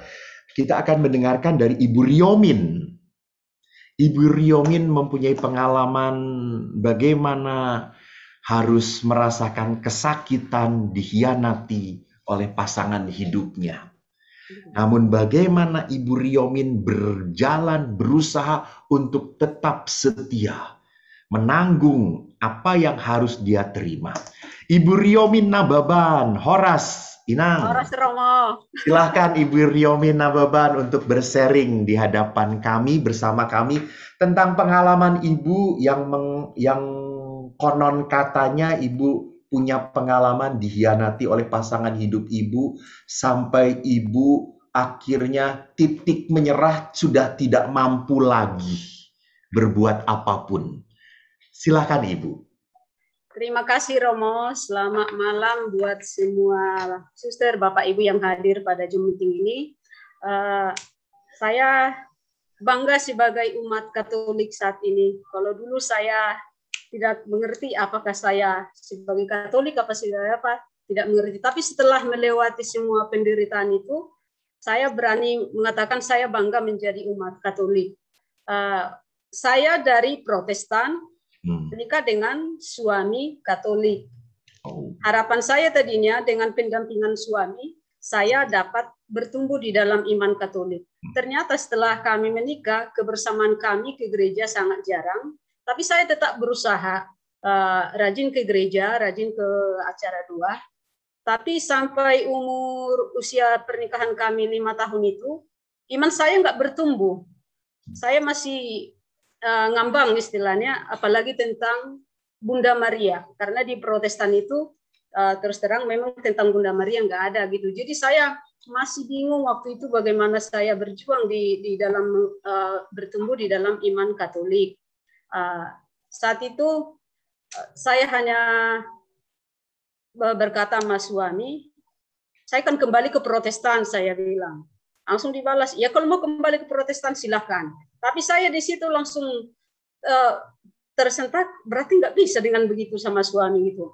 Akhirnya saya semakin lama mengalami kesulitan itu, saya bawa dalam doa. Saya hanya mengadu kepada Tuhan seperti yang dibilang Romo tadi, yang berbeban berat datang kepada Tuhan. Karena memang buat saya pertumbuhan iman itu selama 5 tahun nggak bertumbuh, buat saya sangat berat gitu. Jadi saya mengadu sama Tuhan. Pertama saya bilang begini, Tuhan kenapa suami yang seperti ini kau berikan kepadaku? Tapi saat itu Tuhan menjawab, biar kamu tahu dalamnya cinta saya. Saya terus terang saat itu saya tidak mengerti apa arti perkataan Tuhan itu, tapi ada sukacita bahwa Tuhan mencintai saya. Baru yang kedua, Tuhan saya akan kembali ke Protestan karena saya nggak bisa bertumbuh di Katolik ini gitu. Dijawab lagi dalam doaku itu, didiklah anakmu dalam agama Katolik. Spontan saat itu saya ingat, ternyata di pernikahan saya udah berjanji dengan Tuhan mendidik anak di dalam agama Katolik. Jadi sejak itu saya berjuang, terus berjuang. 1 tahun kemudian ketua lingkungan datang meminta surat pernikahan kami. Dia lihat antara HKBP dengan Katolik. Terus ditanya waktu itu, Ibu udah pendalaman belum? Belum, tapi udah ikut menyambut, udah. Waduh, Ibu belum bisa, mulai hari Minggu Ibu jangan dulu ya. Saya sedih, mau nangis saya di situ. Saya sedihnya di umat Katolik juga saya belum termasuk, di Protestan juga saya udah termasuk, di mana saya? Itu yang bikin saya sedih waktu itu. Tapi puji Tuhan, saya diizinkan untuk pendalaman. Setelah itu dilanjutkan dengan Krisma. Selama saya pendalaman dan Krisma, puji Tuhan suami ikut rajin mendampingi anak-anak ke gereja karena saya harus misa pagi. Disitulah iman saya mulai bertumbuh di dalam iman Katolik. Saya rajin membaca Alkitab tentang yang mengenai Bunda Maria. Itulah yang saya tempuh bagaimana iman saya untuk mengimani Bunda Maria ini. Jadi selama kami ada kebersamaan ke gereja, kami sangat bahagia gitu. Kami sering ke gereja, bahkan berdoa bergandengan tangan dengan suami, berdoa malam setelah anak-anak tidur, itu terjadi. Tapi setelah itu, perbaikan ekonomi, itulah yang menjadi pergumulan kami saat itu, karena anak-anak mau sekolah, sementara ekonomi pas-pasan. Puji Tuhan dikabulkan doa kami, perbaikan ekonomi semakin membaik, kembali lagi suami jarang ke gereja. Itulah yang terjadi saat itu, dan saya juga udah sedih di situ. Kenapa bisa terjadi seperti ini? Saya pikir udah baik-baik gitu, tapi itulah prosesnya. Disitulah terjadi perselingkuhan suami. Saya udah berusaha semaksimal mungkin selama 6 bulan saya tidak bisa makan, tidak bisa tidur untuk memikirkan perselingkuhan suami, dan waktu itu sampai jatuh sakit penyakit hernia karena saya harus mencari nafkah juga dengan berkeliling jualan memakai sepeda. Jadi komplitlah penderitaan saya waktu itu. Si suami jadi suami kerja dan berhasil, ibu juga tetap berjualan. Benar, Roma. Oh. Jadi anak berapa, Bu? Waktu itu masih punya anak 2, Romo, laki-laki dua-duanya. Okay. Jadi saat itu saya merasakan pengkhianatan yang luar biasa dari suami ini, karena kita berangkat dari nol, tapi begitu tiba-tiba bisa begitu gitu. Jadi saat itu saya nggak kuat lagi. Si suami sudah terang-terangan menelepon selingkuhannya, dia akan datang ke rumah, mereka akan berencana menikah. Disitulah saya nggak kuat, sementara keluarga dia juga mendukung. Saya benar-benar nggak kuat, saya benar-benar pengen diambil Tuhan waktu itu. Jadi pas malam dia nelpon mereka mau berencana mau menikah, saya ngadu sama Tuhan. Pertama saya berdoa di bawah gambar Tuhan yang berdoa di Taman Getsemani. Saya lanjut dengan di bawah ada salib di rumah waktu itu. Doa saya hanya begini, Engkau tahu Tuhan apa yang kualami saat ini. Saya tidak kuat lagi Tuhan memikul hidup ini. Ambil nyawa saya Tuhan, lebih bagus saya mati daripada melihat suami menikah lagi. Kuserahkan kedua anakku ke dalam tangan-Mu. Itulah saat itu, saking saya memang benar-benar nggak ada harapan lagi untuk bertahan, udah sakit, udah nggak bisa tidur, udah nggak bisa makan gitu. Tapi luar biasa kasih Tuhan menyapa saya saat itu. Pegang lilin ini, itulah saya dalam kondisi berdoa tutup mata, ada suara Tuhan, pegang lilin ini. Tapi karena memang saya nggak kuat, saya bilang waktu itu, saya nggak kuat lagi Tuhan, saya udah nggak bisa makan, nggak bisa tidur. Lebih bagus saya mati, saya bilang kedua kali. Buka tanganmu kiri, saya buka tangan kiri. Di saat saya buka tangan kiri, ditransfer seperti ada mengalir kekuatan buat saya. Dan setelah ada kekuatan buat saya terima lilin itu. Disitulah saat saya terima lilin itu, saya lihat wajah Tuhan dengan tersenyum melihat saya. Dan setelah selesai berdoa, malam itu juga saya bisa makan seperti biasa. Tidur dengan nyenyak. Besoknya, sekalipun saya dengar si suami nelpon sama selingkuhannya, saya dikuatkan Tuhan. Suami setelah menikah masih tinggal dengan ibu? Kalau sekarang tidak lagi, Romo. Bukan tadi waktu ibu cerita ini? Oh iya, masih Romo. Masih. Jadi waktu itu udah benar-benar tapi waktu saya berdua itu udah selalu diserikan Tuhan sebelum dikasih lilin, ampuni suamimu, kasihani suamimu. Jadi kalau dia pas dia nelpon, saya jadi kasihan sama dia. Kenapa dia bisa terjadi seperti itu gitu. Jadi kalau tadinya benci, waktu setelah dikasih lilin itu saya jadi kasihan sama dia. Jadi benar-benar saya dimampukan Tuhan saat dia nelpon lagi udah berubah total sikap saya gitu. Itulah yang saya rasakan, kekuatan dan lilin yang dikasih Tuhan itu. Puji Tuhan, seminggu kemudian datang itu perempuan ke rumah. Benar-benar kayak sinetron memang, sinetron kenyataan, kisah nyata. Bukan drakor ya, Bu? Saya pemain sinetron yang ini yang paling utama di sini. Terus datang itu perempuan ke rumah, tapi sebelum datang saya udah berdoa terus, mampukan saya Tuhan sambil memegang lilin itu, biarpun meleleh seperti lilin, tapi saya yakin Tuhan kuat gitu. Begitu dia datang, puji Tuhan, seruan Tuhan buat aku waktu itu Roma 12 ayat 17. Jangan membalas kejahatan dengan kejahatan, lakukan yang baik bagi semua orang. Itu yang selalu terngiang di kuping saya. Itu yang saya lakukan. Saya terima dia, saya layani sebagaimana tamu yang datang ke rumah. Begitu mereka berbicara sama si suami, saya tinggalkan. Takutnya saya terbawa emosi gitu. Tapi puji Tuhan, kalau saya tinggalkan mereka langsung ini. Yang saya lakukan lagi di situ, tidak berhenti memanggil nama Yesus. Yesus mampukan saya, Yesus mampukan saya gitu. Jadi akhirnya ibu bisa memaafkan dan melepaskan suami. Kalau saat itu belum, Romo, belum. Ya, lewat perjalanan itu. Iya, belum, Romo, masih berharap kita baik lagi gitu. Jadi setelah kejadian itu, puji Tuhan cepat selesai itu. Tapi ternyata terjadi lagi kedua berikutnya, bukan dengan dia. Tapi sebelum terjadi kedua kali, 2 bulan kemudian saya operasi hernia tadi tanpa pendampingan dia, tapi tetap saya sukacita. Terus 2 bulan lagi kemudian dia mengancam kami, mesti kami lari dari rumah, melarikan diri ke tetangga untuk menyelamatkan diri. Itulah yang saya bertubi-tubi merasakan. Tapi sekalipun saya merasakan itu, saya dikuatkan bersama anak-anak gitu. Udah terjadi begitu, berangsur beberapa lama kemudian dia bermain lagi dengan yang lain. Di situ langsung saya teriak, apalagi Tuhan yang harus lakukan? Saya nggak kuat lagi Tuhan. Saya nggak kuat, saya bilang. Ampuni dia, ampuni lagi, ampuni gitu. Berikan saya kuat mengampuni Tuhan. Gitu. Terus setelah saya berusaha mengampuni, memang waktu itu memang berat, bukan segampang kita berbicara.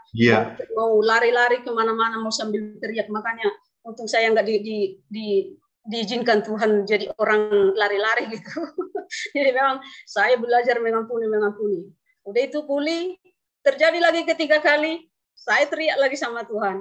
Apalagi yang harus kulakukan Tuhan, apalagi gitu. Jadi memang hanya mengadu kepada Tuhan. Kalau saya mengadu kepada saudara, belum tentu mengasih jalan keluar. Saya hanya mengadunya sama Tuhan. Tapi di saat yang ketiga ini, Tuhan berbicara sama saya melalui doa, pegang tangan anakmu, ikutin langkahku, jangan menoleh ke kiri ke kanan.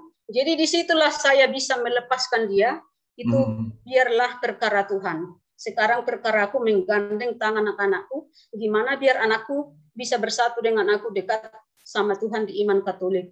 Puji Tuhan selama kami melewati masa-masa sulit itu, memang banyak yang membenci kami keluarga karena banyak yang menyarankan pergi ke ini biar cepat pulih, biar cepat pulih. Tapi anakku juga selalu menguatkan aku dan keluarga dari aku. Apapun yang terjadi, jangan hianati Tuhan. Kamu sakit hianati suami, lebih sakit hati Tuhan kalau kau hianati. Sudah kau rasakan gimana sakitnya dihianati suami, lebih dari situ kalau kau hianati Tuhan. Nah, kalaupun kehilangan suami, kamu sudah bertahan, jauh lebih baik daripada kamu mengambil langkah yang salah. Itulah yang selalu menguatkan aku saat itu. Ya luar biasa. Jadi Ibu sekarang udah tidak tinggal lagi dengan suami? Tidak, Romo. Sudah berapa tahun? 5 tahun total tidak datang lagi ke rumah. Tapi yang saya rasakan hari-hari demi hari, saya berdamai dengan penderitaan itu. Karena kalau bukan tanpa penderitaan itu, saya tidak merasakan kasih Tuhan yang sesungguhnya. Saya melihat Tuhan, saya diberikan lilin, wajah Tuhan saya lihat tersenyum. Itulah yang membuat saya bahagia. Dan saat ini, si perempuan yang sekarang pernah saya nasihati dia. Karena sempat dia mempengaruhi anak-anak saya.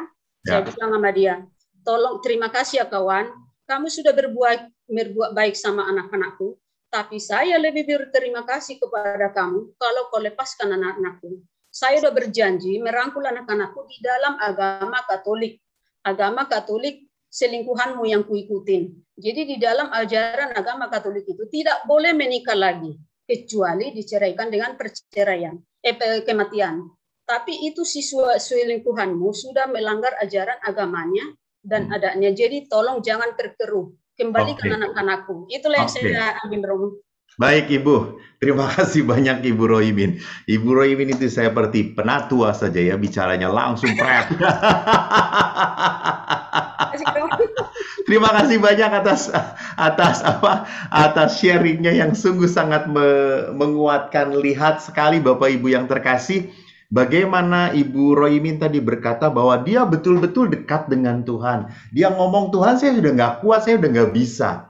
Dan akhirnya seperti seorang anak kecil, sungguh percaya, buka ngobrol dengan Tuhan. Si Ibu Roimin, saya juga belum pernah ngobrol dengan Tuhan kayak gitu. Buka tangan kamu gitu, buka mulut kamu, belum pernah gitu ya. Ibu merasakan Tuhan membuka dan akhirnya memberikan kekuatan. Itu yang senang.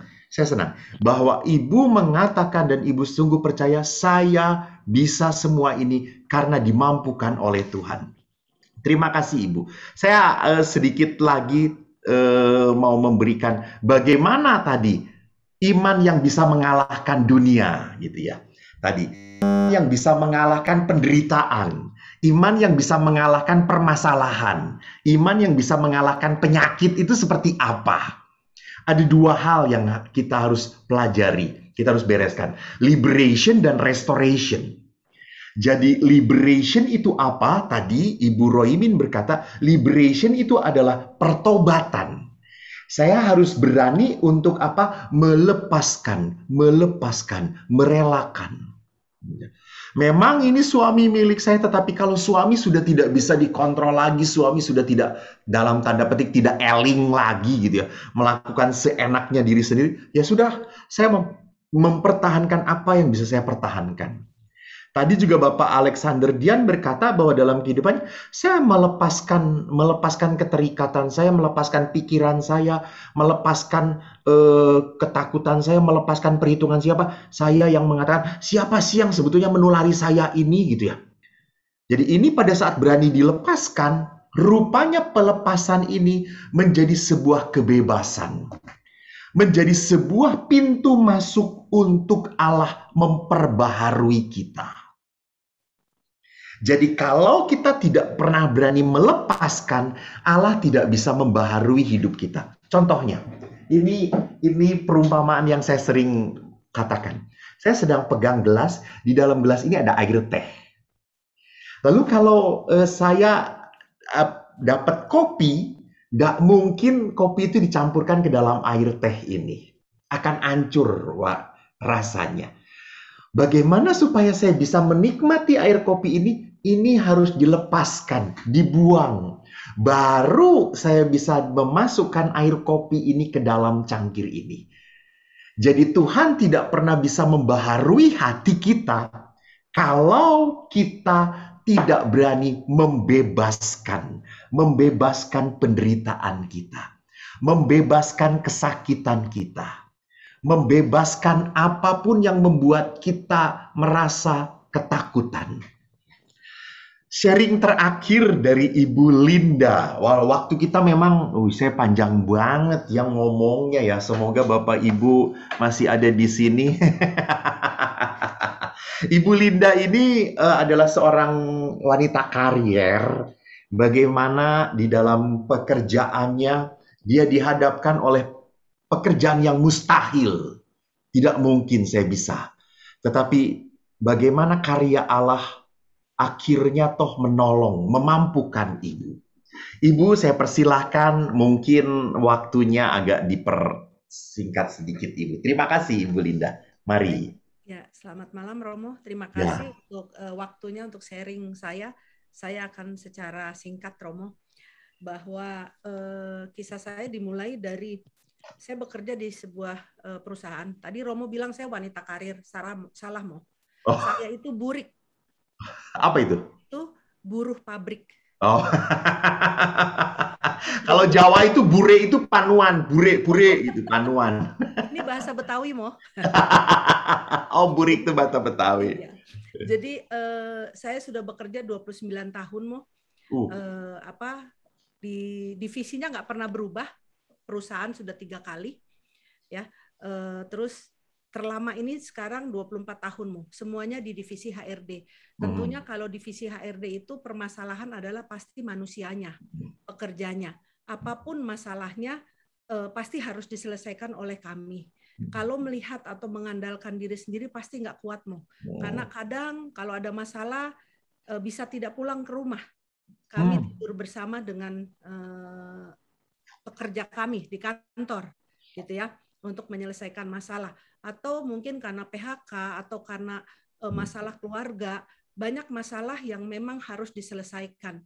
Dan itu tidak main-main dengan 12.000 karyawan, kita harus bisa mengurai permasalahan tersebut, meskipun saya tidak sendiri. Namun demikian, karena kekuatan Tuhan, saya masih bisa bertahan dan ini adalah tahun ke-24 saya di perusahaan tersebut.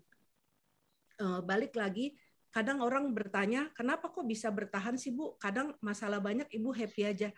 Ya salah satunya adalah saya mengandalkan Tuhan. Mungkin klise ya Mo, karena saya mengenal iman Katolik itu baru 23 tahun Mo. Sesuai dengan perjalanan pernikahan saya dengan suami. Bersyukur saya diberikan suami yang sabar dan anak 1. Ya, jadi mensupport saya untuk bekerja terus. Nah, balik lagi bahwa bagaimana kita bisa melibatkan Tuhan dalam hidup kita adalah komitmen dan taat. Taat apa? Taat tidak hanya dengan gereja Katolik saya rasa, tapi taat dengan norma-norma yang ada. Misalkan contohnya yang paling mudah adalah kita tidak boleh korupsi. Kesempatan untuk korupsi atau mencuri itu pasti ada Mo. Tetapi kita harus komit dan jujur untuk bisa jadi role model atau bisa jadi contoh buat karyawan kita. Nah, ini saya rasakan Tuhan selalu menguatkan saya. Jika saya ada masalah, saya pasti paling gampang itu pulang kerja saya pasti nyanyi-nyanyi Mo di mobil. Nyanyi-nyanyi, setelah itu saya seperti berbicara sama Tuhan. Mengeluh lah. Terus sampai rumah saya pasti doa malam, terus pagi sebelum anak-anak bangun dan saya berdoa. Jadi saya saat teduh sendiri. Jadi itu yang membuat saya kuat ikut Tuhan. Dan di dalam iman Katolik ini saya bersyukur Mo bisa semakin taat dan saya bangga karena apa? Karena dengan saya memiliki iman Katolik itu kaya akan liturgi. Yang seperti tadi Romo katakan dan ketaatan. Ketaatan itu luar biasa dalam agama Katolik. Jadi saya hanya mensyukuri Mo bahwa semua masalah pasti bisa diselesaikan. Asalkan kita berpegangan dan mengandalkan Tuhan.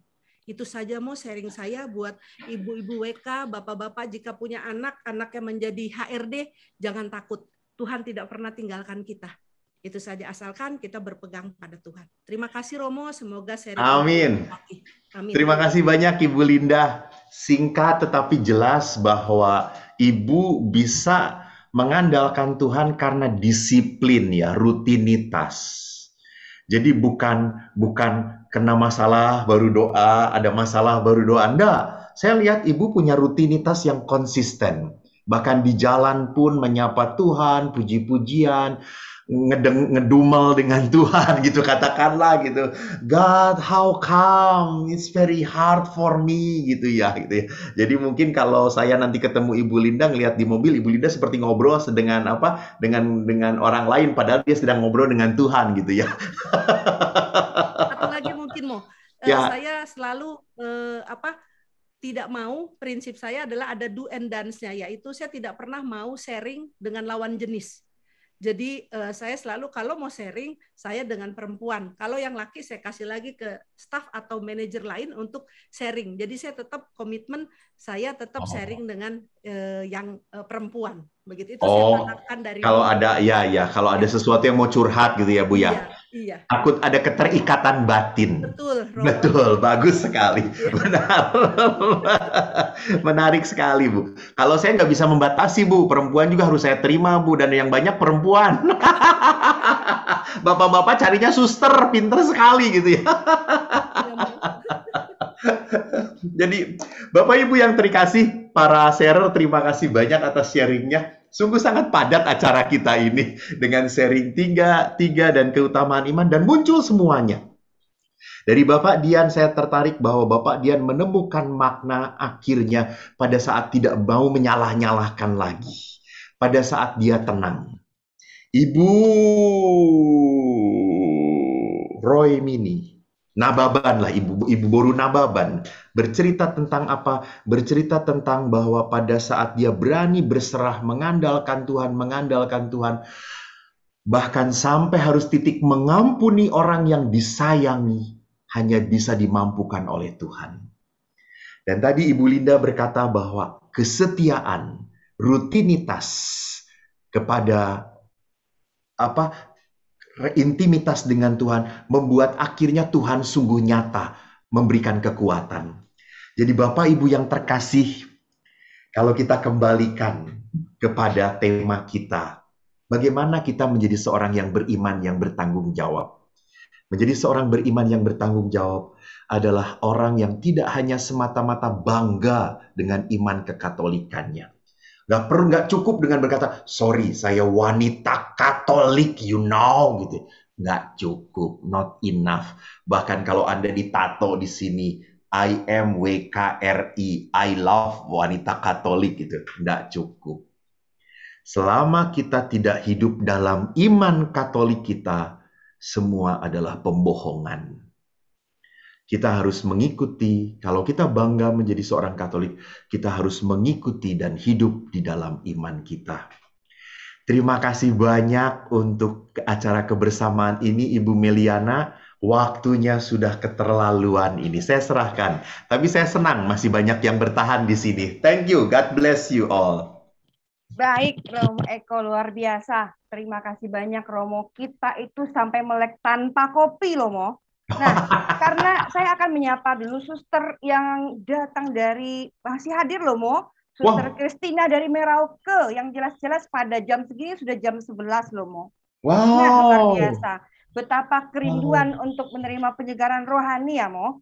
Haleluya. Haleluya. Namun Mo, saya boleh ya Mo membuka pertanyaan karena dari tadi itu ini peserta kita itu sudah tidak sabar bertanya. Nah, kebetulan mungkin saya akan mengambil korelasi yang ada hubungannya dengan sharing yang pada malam hari ini ya. Ya Mo ya. Iya. Boleh minum dulu Mo? Haus ya Mo ya. Oke, baik Bapak Ibu. Saya akan membacakan pertanyaan. Mohon maaf, mungkin saya akan ngacak ya. Nah, nanti kalaupun misalkan ada waktunya akan dijawab Romo. Oke, baik. Pertanyaan itu dari Bapak Ignatius Joko Sarjono dari Paroki Santo Paulus Pringgolayan. Pringgolayan di mana ya? Oke. Jadi begini. Solo kali ya? Oh, Solo ya. Oke. Halo Solo, selamat malam. Nah, Romo, bagaimana kita bisa meletakkan beban berat yang ada di depan mata kita? Dengan adanya anggota keluarga yang tidak bisa mandiri, datang kepada Tuhan yang seperti apa ya, yang bisa membawa kita pada pengharapan di masa pandemi ini, yang membatasi kita untuk curhat pada gembala kita. Bahwa beban kita akan teringankan oleh kuasa kasih Tuhan. Monggo Romo. Banyak banget ya pertanyaan. Iya Mo ya, saya juga bingung. Kan dengan masa pandemi ini membatasi untuk curhat ke gembalanya gitu. Kalau Iya, Pak Dian iya. tadi itu kan come to the Lord, jadi karena menurut Romo bagaimana nih supaya Bapak Ignatius ini terjawab pertanyaannya? Ya, jadi bagaimana meletakkan beban kan? Ya, Allah berkata, marilah datang kepadaku. Bapak ingat juga dikatakan di sana tidak hanya marilah datang kepadaku, tetapi juga dikatakan pikulah kuk yang kupasang. Pikulah kuk yang kupasang. Saya sebetulnya ada satu slide ya lagi yang tidak saya munculkan karena keterbatasan waktu. Bagaimana kita bisa direstorasi oleh Tuhan? Tadi kan kita harus liberation, membebaskan, melepaskan. Baru kita bisa diperbaharui oleh Tuhan. Baru Roh Kudus kita bisa bekerja di dalam hati kita. Nah, salah satu supaya Roh Kudus bisa bekerja dalam hati kita adalah apa? Kita harus setia memanggul salib kita masing-masing. Oke. Baik. Jadi setiap orang itu belum Ibu Leni Meliana, tenang dulu. Saya terlalu bersemangat, Bo. Tuh, untung bukan istri gue. Kalau istri gue udah gue racun.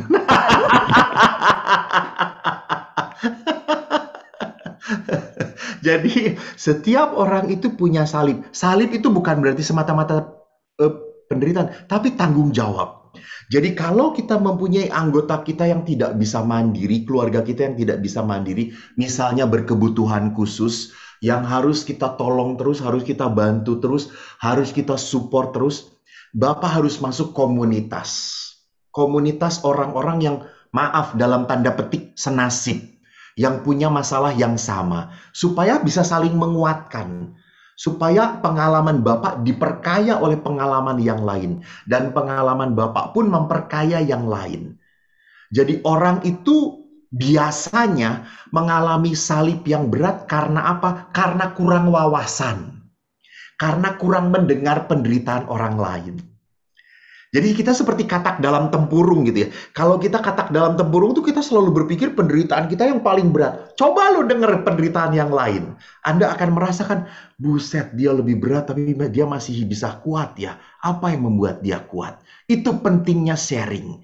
Itu pentingnya berbagi. Itu pentingnya kita saling mendengarkan.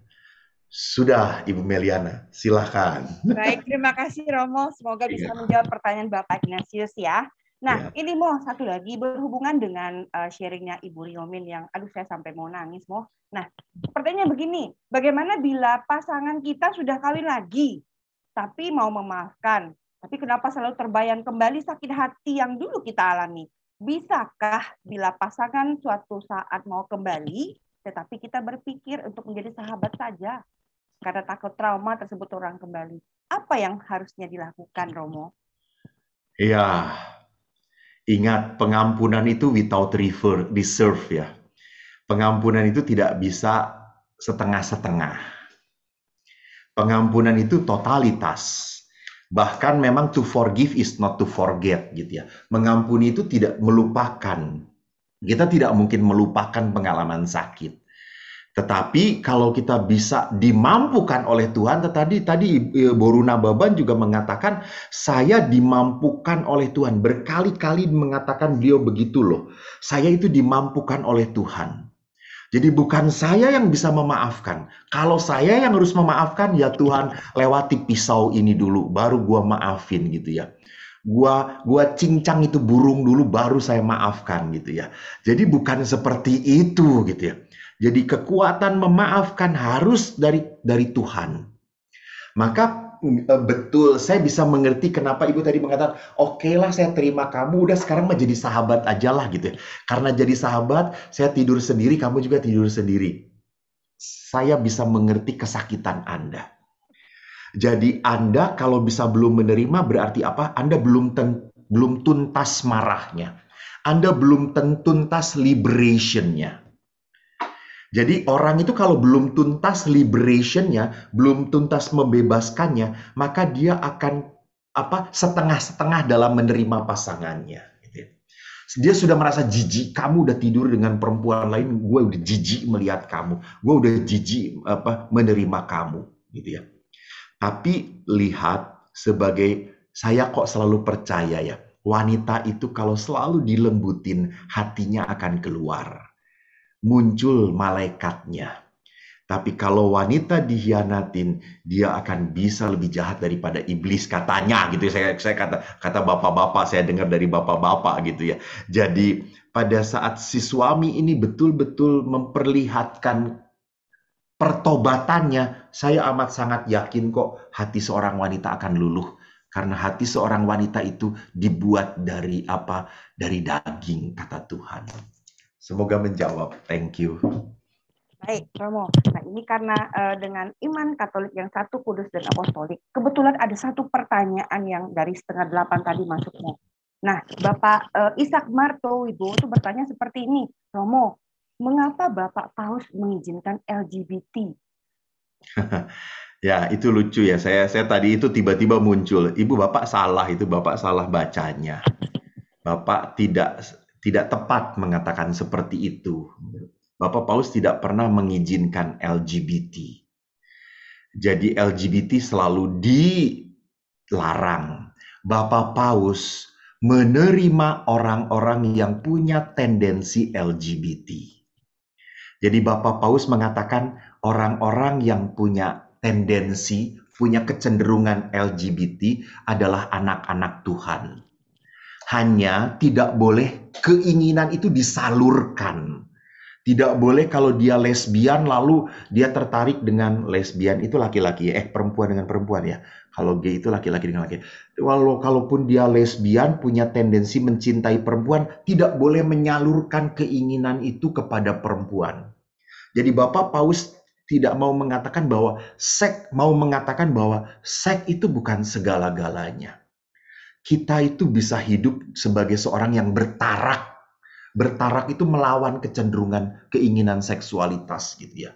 Itu lebih utama gitu daripada mengeksploitasi keinginan seks bahwa saya sukanya dengan sesama jenis, kan umumnya larinya ke arah sana gitu. Jadi Paus mengatakan kalau Anda punya kecenderungan ke sesama jenis, ya tolong untuk ditahan, tidak disalurkan.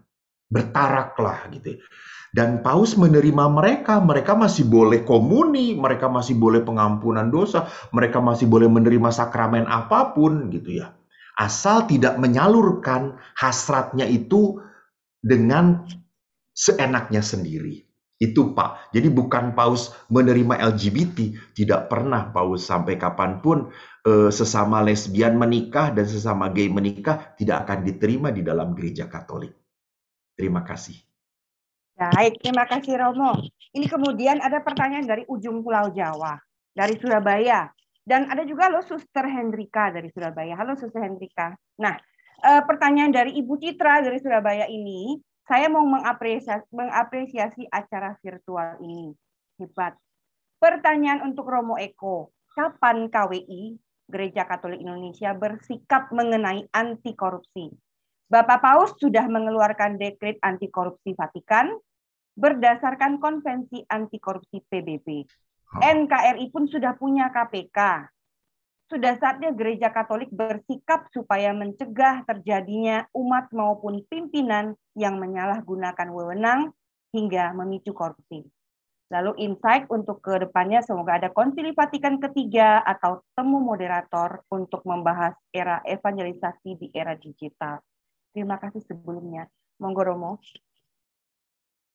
Jadi kalau kita melihat gereja sekarang, gereja sudah mulai menekankan auditor-auditor ya. Jadi di dalam gereja-gereja, di keuskupan-keuskupan, semua sekarang diaudit. Paroki-paroki diaudit sekarang. Dan bahkan di ordo kami, semua ordo sekarang melakukan auditor-auditor. Auditor itu adalah salah satunya adalah untuk mengurangi kecenderungan, keterbukaan, kans untuk korupsi. Jadi memang mulai ini semua. Jadi seruan-seruan, mungkin kalau seruan-seruan dari KWI bahwa anti korupsi, KWI tidak terlalu memperlihatkan hal seperti itu karena kan sudah banyak banget orang bergaung seperti itu, bunyi-bunyi melulu tetapi tidak ada actionnya. Nah, gereja melakukan actionnya lewat apa? Auditor ini sudah mulai dikuatkan di semua keuskupan. Bahkan maka KWI meminta semua keuskupan harus ada auditnya. Jakarta paling ketat sekali gitu ya. Lalu Bandung juga sudah memulai itu semua. Jadi ini adalah langkah dari gereja untuk mengaktualisasi anti korupsi itu. Terima kasih atas usulannya. Thank you. Baik, terima kasih Romo. Satu lagi, boleh ya Mo ya? Nah, Oke. karena ini pertanyaannya cukup banyak. Mungkin kalau misalkan kita buka untuk yang resen, mungkin banyak juga mau bertanya. Namun waktu jualah yang akan membatasi kita. Nah, pertanyaan dari Ibu Fani Natalia Sutejo, bagaimana cara yang bijak menyikapi teman-teman yang kurang peka terhadap kebutuhan orang lain yang sangat membutuhkan di masa pandemi?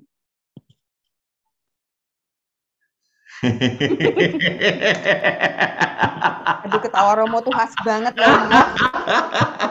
Masa ada tetangga yang kurang peka lalu kita demo, ayo peka, lu jangan pekok lu gitu ya. Jadi bagaimana seringkali begini loh, kalau saya aja, contohnya, saya ini kan sekarang sedang mau buat acara, ini juga sambil promosi, tanggal 2 dan 3 ini tanggal 2 mau buat acara untuk penggalangan dana gereja Majenang yang kecil. Mungkin Anda juga tidak tahu Majenang itu di mana gitu. Majenang itu Keuskupan Purwokerto di bagian selatan. Antara Banjar masuk ke Jawa Tengah itu kota Majenang. Sangat kecil sekali gerejanya, sudah cukup lama ingin dibangun gereja dan tidak bisa membangun. Dan saya membantu untuk pencarian dana. Lalu waktu kita share kepada orang-orang di Gelompok, nggak jalan gitu ya. Tapi pada saat disapa secara pribadi, diajak, yuk mau ngikut bantu. Pada saat disapa dengan penuh kasih sayang oleh sahabatnya, orang itu akhirnya mau terbuka. Ya udah, saya bantu berapa gitu. Jadi sering kali orang berbelas kasih itu bukan karena tidak mau, bukan karena pelit, bukan loh seringkali. Karena tidak tahu saya inginnya nyampeinnya kepada orang yang sungguh-sungguh membutuhkan. Nah kayak gitu. Jadi tolong jangan langsung berapriori, dia mah pelit, nggak mau nolong. Bukan. Mungkin dia hemat. Mungkin dia penuh perhitungan. Gue mau bantu asal yang dibantu tuh benar-benar gitu ya.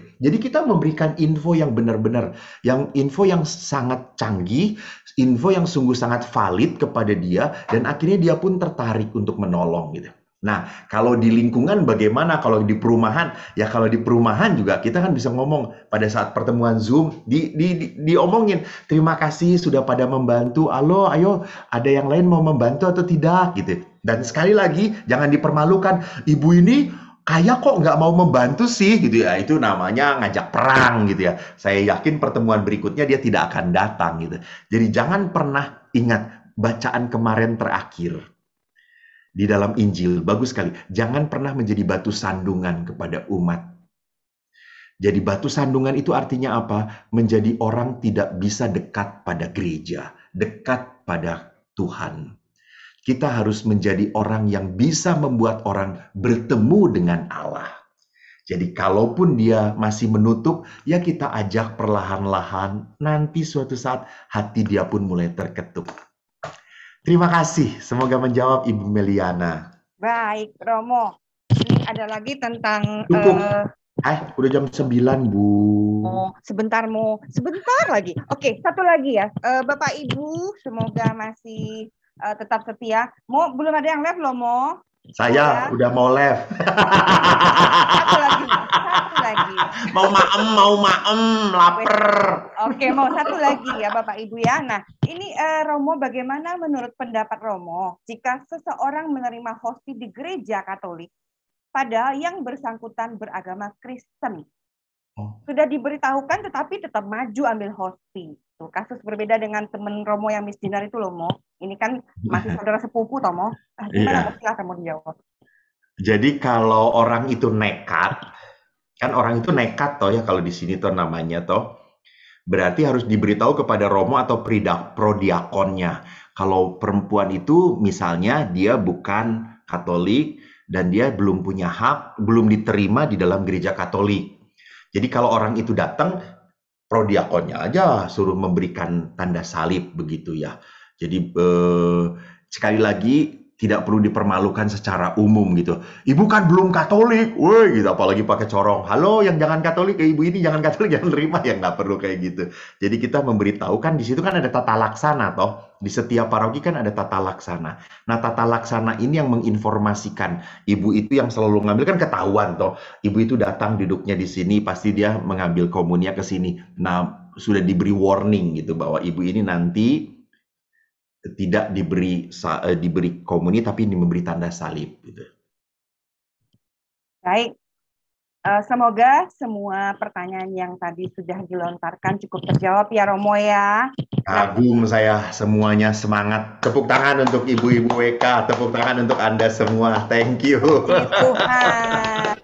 Maka daripada itu Bapak Ibu, saya kembali lagi menyampaikan terima kasih banyak Romo Eko Wahyu untuk pencerahannya, untuk kesediaan waktunya, memberikan semangat spirit lagi tentang iman Katolik kami. Nggak ada pantun? Kalau mau pantun lagi, ada sedikit promosi, boleh nanti nggak? Ibu Ivon jagonya pantun. Oh iya, tapi saya punya pesan sponsor. Kalau Romo minta pantun, saya kasih nih. Nih, begini nih. Main ke mall yuk, jangan lupa. Pakai Peduli Lindungi dan jaga prokes. Makin kenal yuk, makin. Mari kita semua ikuti Wanita Katolik Republik Indonesia. Semoga sukses. Tuhan memberkati. Sayang saya tidak bisa menjadi anggota WK ya. Harus pakai rok.